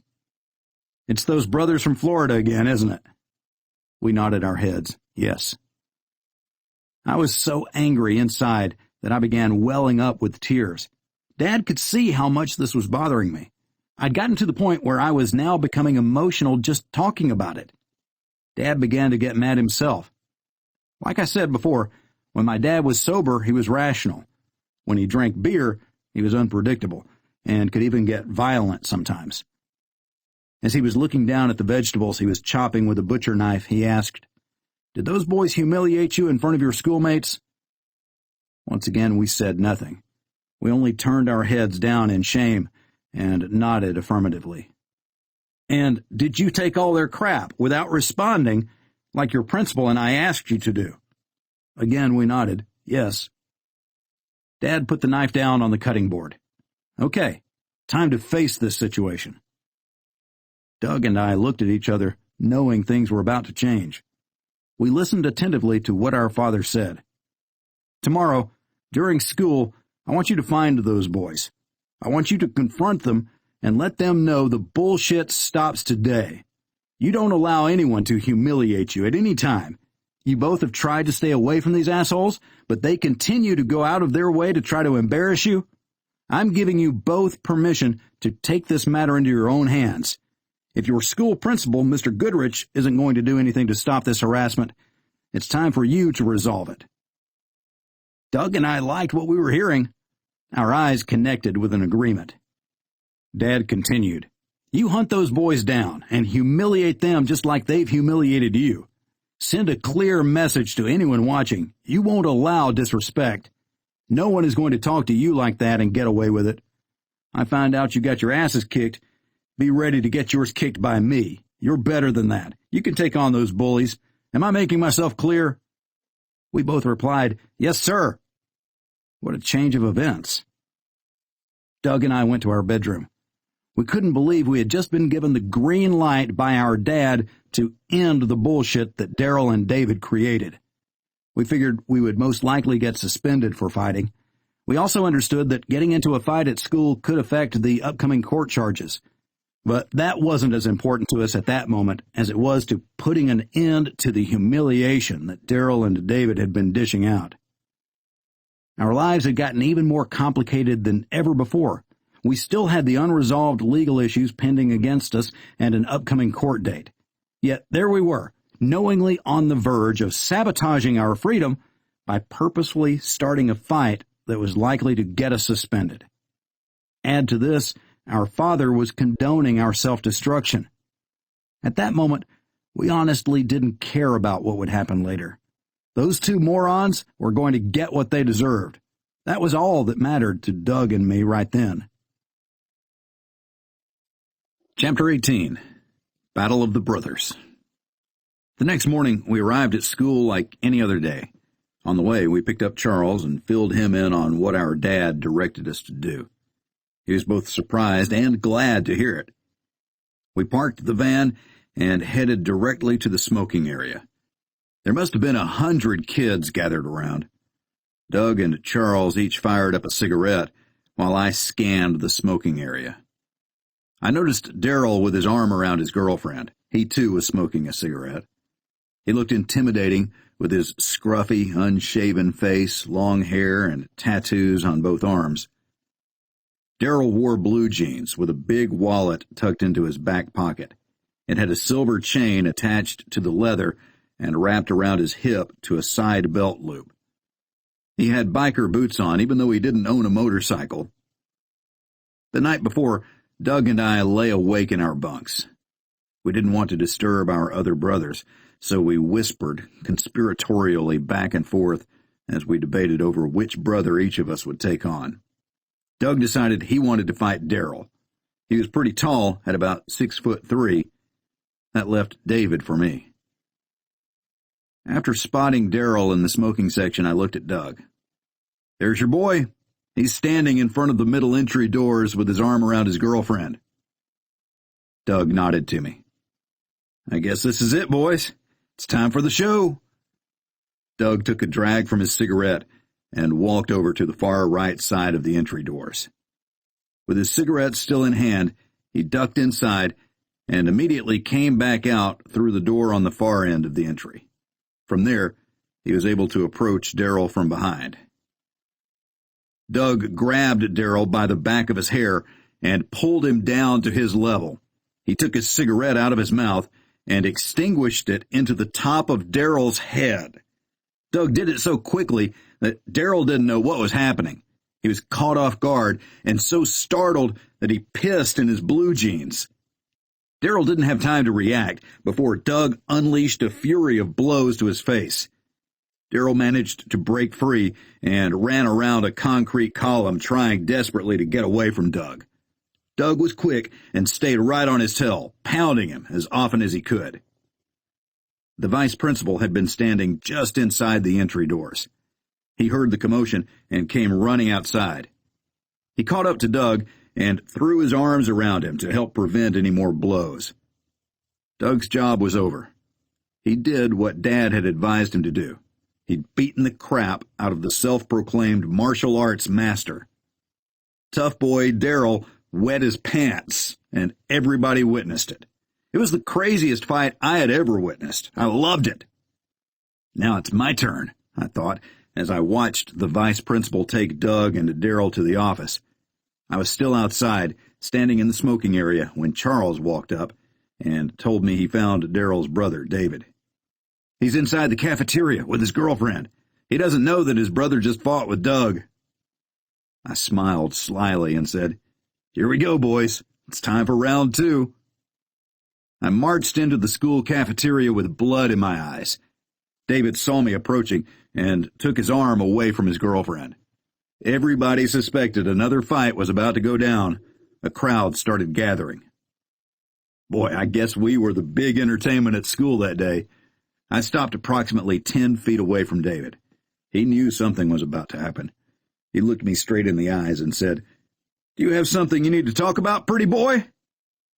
"Yes, I guess you could say that," I replied. "Your bullshit stops right now." The jerk stood up and put his fists into a boxing posture and positioned himself into what looked like a karate stance. He and his brother sported similar looks. This one also stood about 6'3" tall and had long shoulder-length hair with tattoos on his neck and arms. He had an intimidating look as well, but I didn't fear him. With his fists in front of his face, he extended both index fingers, motioning me to come forward. He smiled and said, "Come on, pretty boy, show me what you got." The crowd backed up to give us room to fight. I punched David so quickly he never saw it coming. The first blow struck him in the face and broke his nose. He hit the ground, dazed and confused, his cocky demeanor erased in an instant. As he tried to get up, blood started gushing out of his nose. It showed in his eyes, too. I hit that bastard with a knockout punch I'd been trained to do while in the city boxing league. Our fight barely got started, and I knew this fool didn't stand a chance. I was going to tear him apart. The rage I felt was intense. As David struggled to get back on his feet, he was blinded by another punch. Unaware that I was right in front of him, I kicked him in the face, as if it were a soccer ball. His body lunged backward and slammed up against a stainless steel cafeteria serving table. Nobody interrupted the fight. I had already done more than enough damage to make my point. I probably should have stopped, knowing I'd won, but I hated this jerk. I wanted to give him a lesson he'd never forget. I began kicking him in his ribs while pinned against the serving table. I didn't realize that Gloria, my best friend Larry's sister, had been watching the whole fight. As I was kicking David, she started screaming for me to stop. She could see I was out of control. David was, at this time, severely injured and gasping for air. I heard her voice and somewhat came to my senses. If Gloria hadn't called out to me, I might have gone too far. In truth, I already had. I stopped the beating and walked away. Teachers were trying to get through the crowd of kids. It seemed to me like there were hundreds of students watching. When they reached David, I heard one of the teachers yell, "Call an ambulance!" David was hurt pretty badly. He had several broken ribs, a broken nose, and was gasping for air. I hate to think that if I hadn't stopped, I might have killed the guy. There was no sense in me trying to run. I knew the punishment for fighting was inevitable, so I headed to the principal's office, where I knew Doug already was. I looked like I had come from a slaughterhouse. My fist was covered in blood, as were my shoes and pants. I walked into the principal's office and sat down beside Doug. Mr. Goodrich couldn't believe what he saw. He said, "Tell me you didn't fight with the other brother." I nodded my head. Yes, I did. The vice principal popped his head in the office. "Mr. Goodrich, an ambulance is on the way. That other boy is pretty seriously hurt." Goodrich nodded. "Thanks," as the man departed. The principal shook his head. "I'm disappointed with you two boys. I told you to stay clear of Daryl and David, but no, you wouldn't listen." I stated my case. "Well, we came to you and told you this was likely to happen. You knew this would turn into a big deal, but you did nothing to stop the harassment. Did you expect us just to let them humiliate us in front of our friends every day?" "Now look here," Goodrich replied. Not finished, I interrupted Goodrich mid-sentence. "You need to do what you need to do to punish us. We get that. But we did what we had to do to stop being humiliated, and I'm not sorry for it. Those jerks got exactly what they deserved." Goodrich called our parents to the school. Dad told Goodrich the same thing we said to him. "My boys confided to you about the harassment, yet you did nothing. It was getting worse every day. I finally gave them my permission to confront the brothers and end the nonsense." Mr. Goodrich realized that he wasn't going to get the reaction from my parents that he'd hoped. I think our principal knew, deep down inside, that those boys were bullies and got what was coming to them. But as the school administrator, he could not condone the violence. He said, "I'm sorry, I have no choice with things the way they are. I'm giving all 4 of the boys involved a 10-day suspension for fighting." That was the extent of the parent-teacher meeting. It was rather strange that our parents were not upset with us about the situation. They calmly got up to leave, saying, "We'll see you boys at home." Our school had a program called in-school suspension. Mr. Goodrich knew that if he expelled us, our grades would suffer, so he allowed us to stay in school and report to the in-school suspension class for the next 10 days. David and Daryl had been so humiliated in the fight, they couldn't face their classmates. They both quit school and never came back. Their parents obviously had no control over them, because most would never allow such a thing. But then, those 2 boys were such delinquents, they most likely never had any parental rules or discipline. Frankly, Doug and I didn't care what happened to them. We were glad they were gone. My brother and I didn't celebrate or gloat. We weren't exactly proud of what we had done. It was just a means to an end. We mostly kept to ourselves after that. Few people, if any, knew just how much we were suffering inside, emotionally and mentally. I suppose, in a way, there was one positive result from the big confrontation. Word spread around school about how well my brother and I had handled ourselves in the double fight. Nobody challenged Doug or me for the rest of the school year. It was understood that we would not back down from anyone. Chapter 19. Metal Shop. Our court date was fast approaching. Doug and I were busy with our daily routine consisting of school and working odd jobs. We were doing our best to stay out of trouble. One of my favorite classes in school was metalworking occupations. The course was offered at the vocational technical school on the north side of town. We were bused there and back for half the day. I had a great instructor named Mr. Raleigh who went out of his way to teach me how to weld and create things out of metal. Mr. Raleigh allowed his students the freedom to try making anything we could imagine. He helped us bring our creations to life and assisted us in blueprinting our ideas. One day, I stumbled upon a clever solution to an ongoing problem in our neighborhood. We had trouble with animals tipping over trash cans at night in their search for food. Countless mornings, I would step outside only to find the scavenged contents of our trash strewn all over the yard. We didn't know for certain if the culprits were dogs, raccoons, or foxes, but something out there was making a repulsive mess, which I always had to clean up. I wanted to stop the critters responsible for the reoccurring capers. My solution was to create a metal stand that had a 4-foot post welded to a square metal base. I would set a trash can on the stand and send a low-voltage charge through the metal using a car battery. The electrical charge wouldn't harm an animal, but it would shock them if they stood on the metal base. The electric current was equivalent to what farmers use in their electric fence to keep cows in their fields. Eager to find out if my new invention would work, I took it home and installed it. Victory! I no longer had to do trash cleanup in the front yard.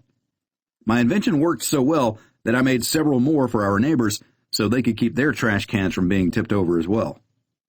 With the trash no longer an issue, my tarnished reputation quickly began to fade.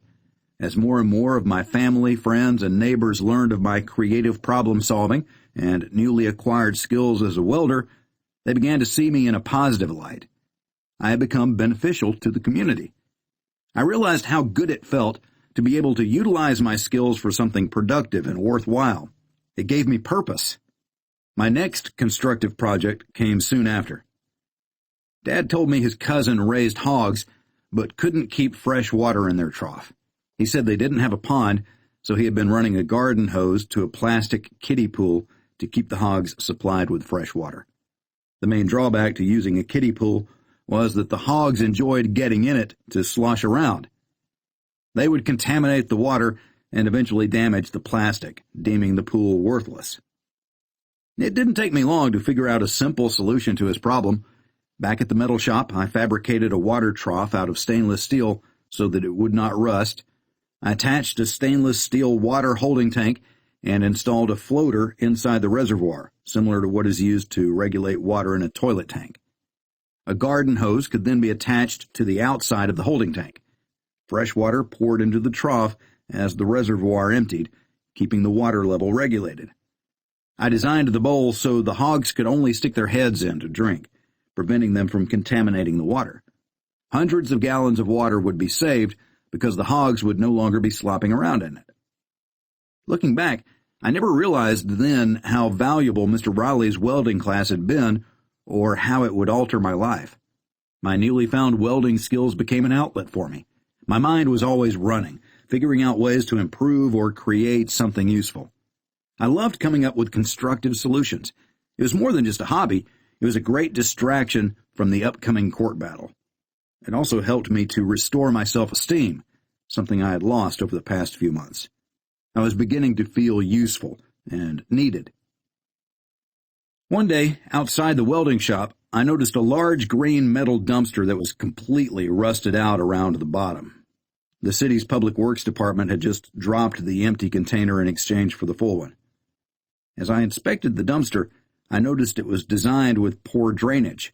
When it rained, the dumpster would hold water and, over time, would rust out the bottom. I brought this to the attention of my teacher, Mr. Raleigh.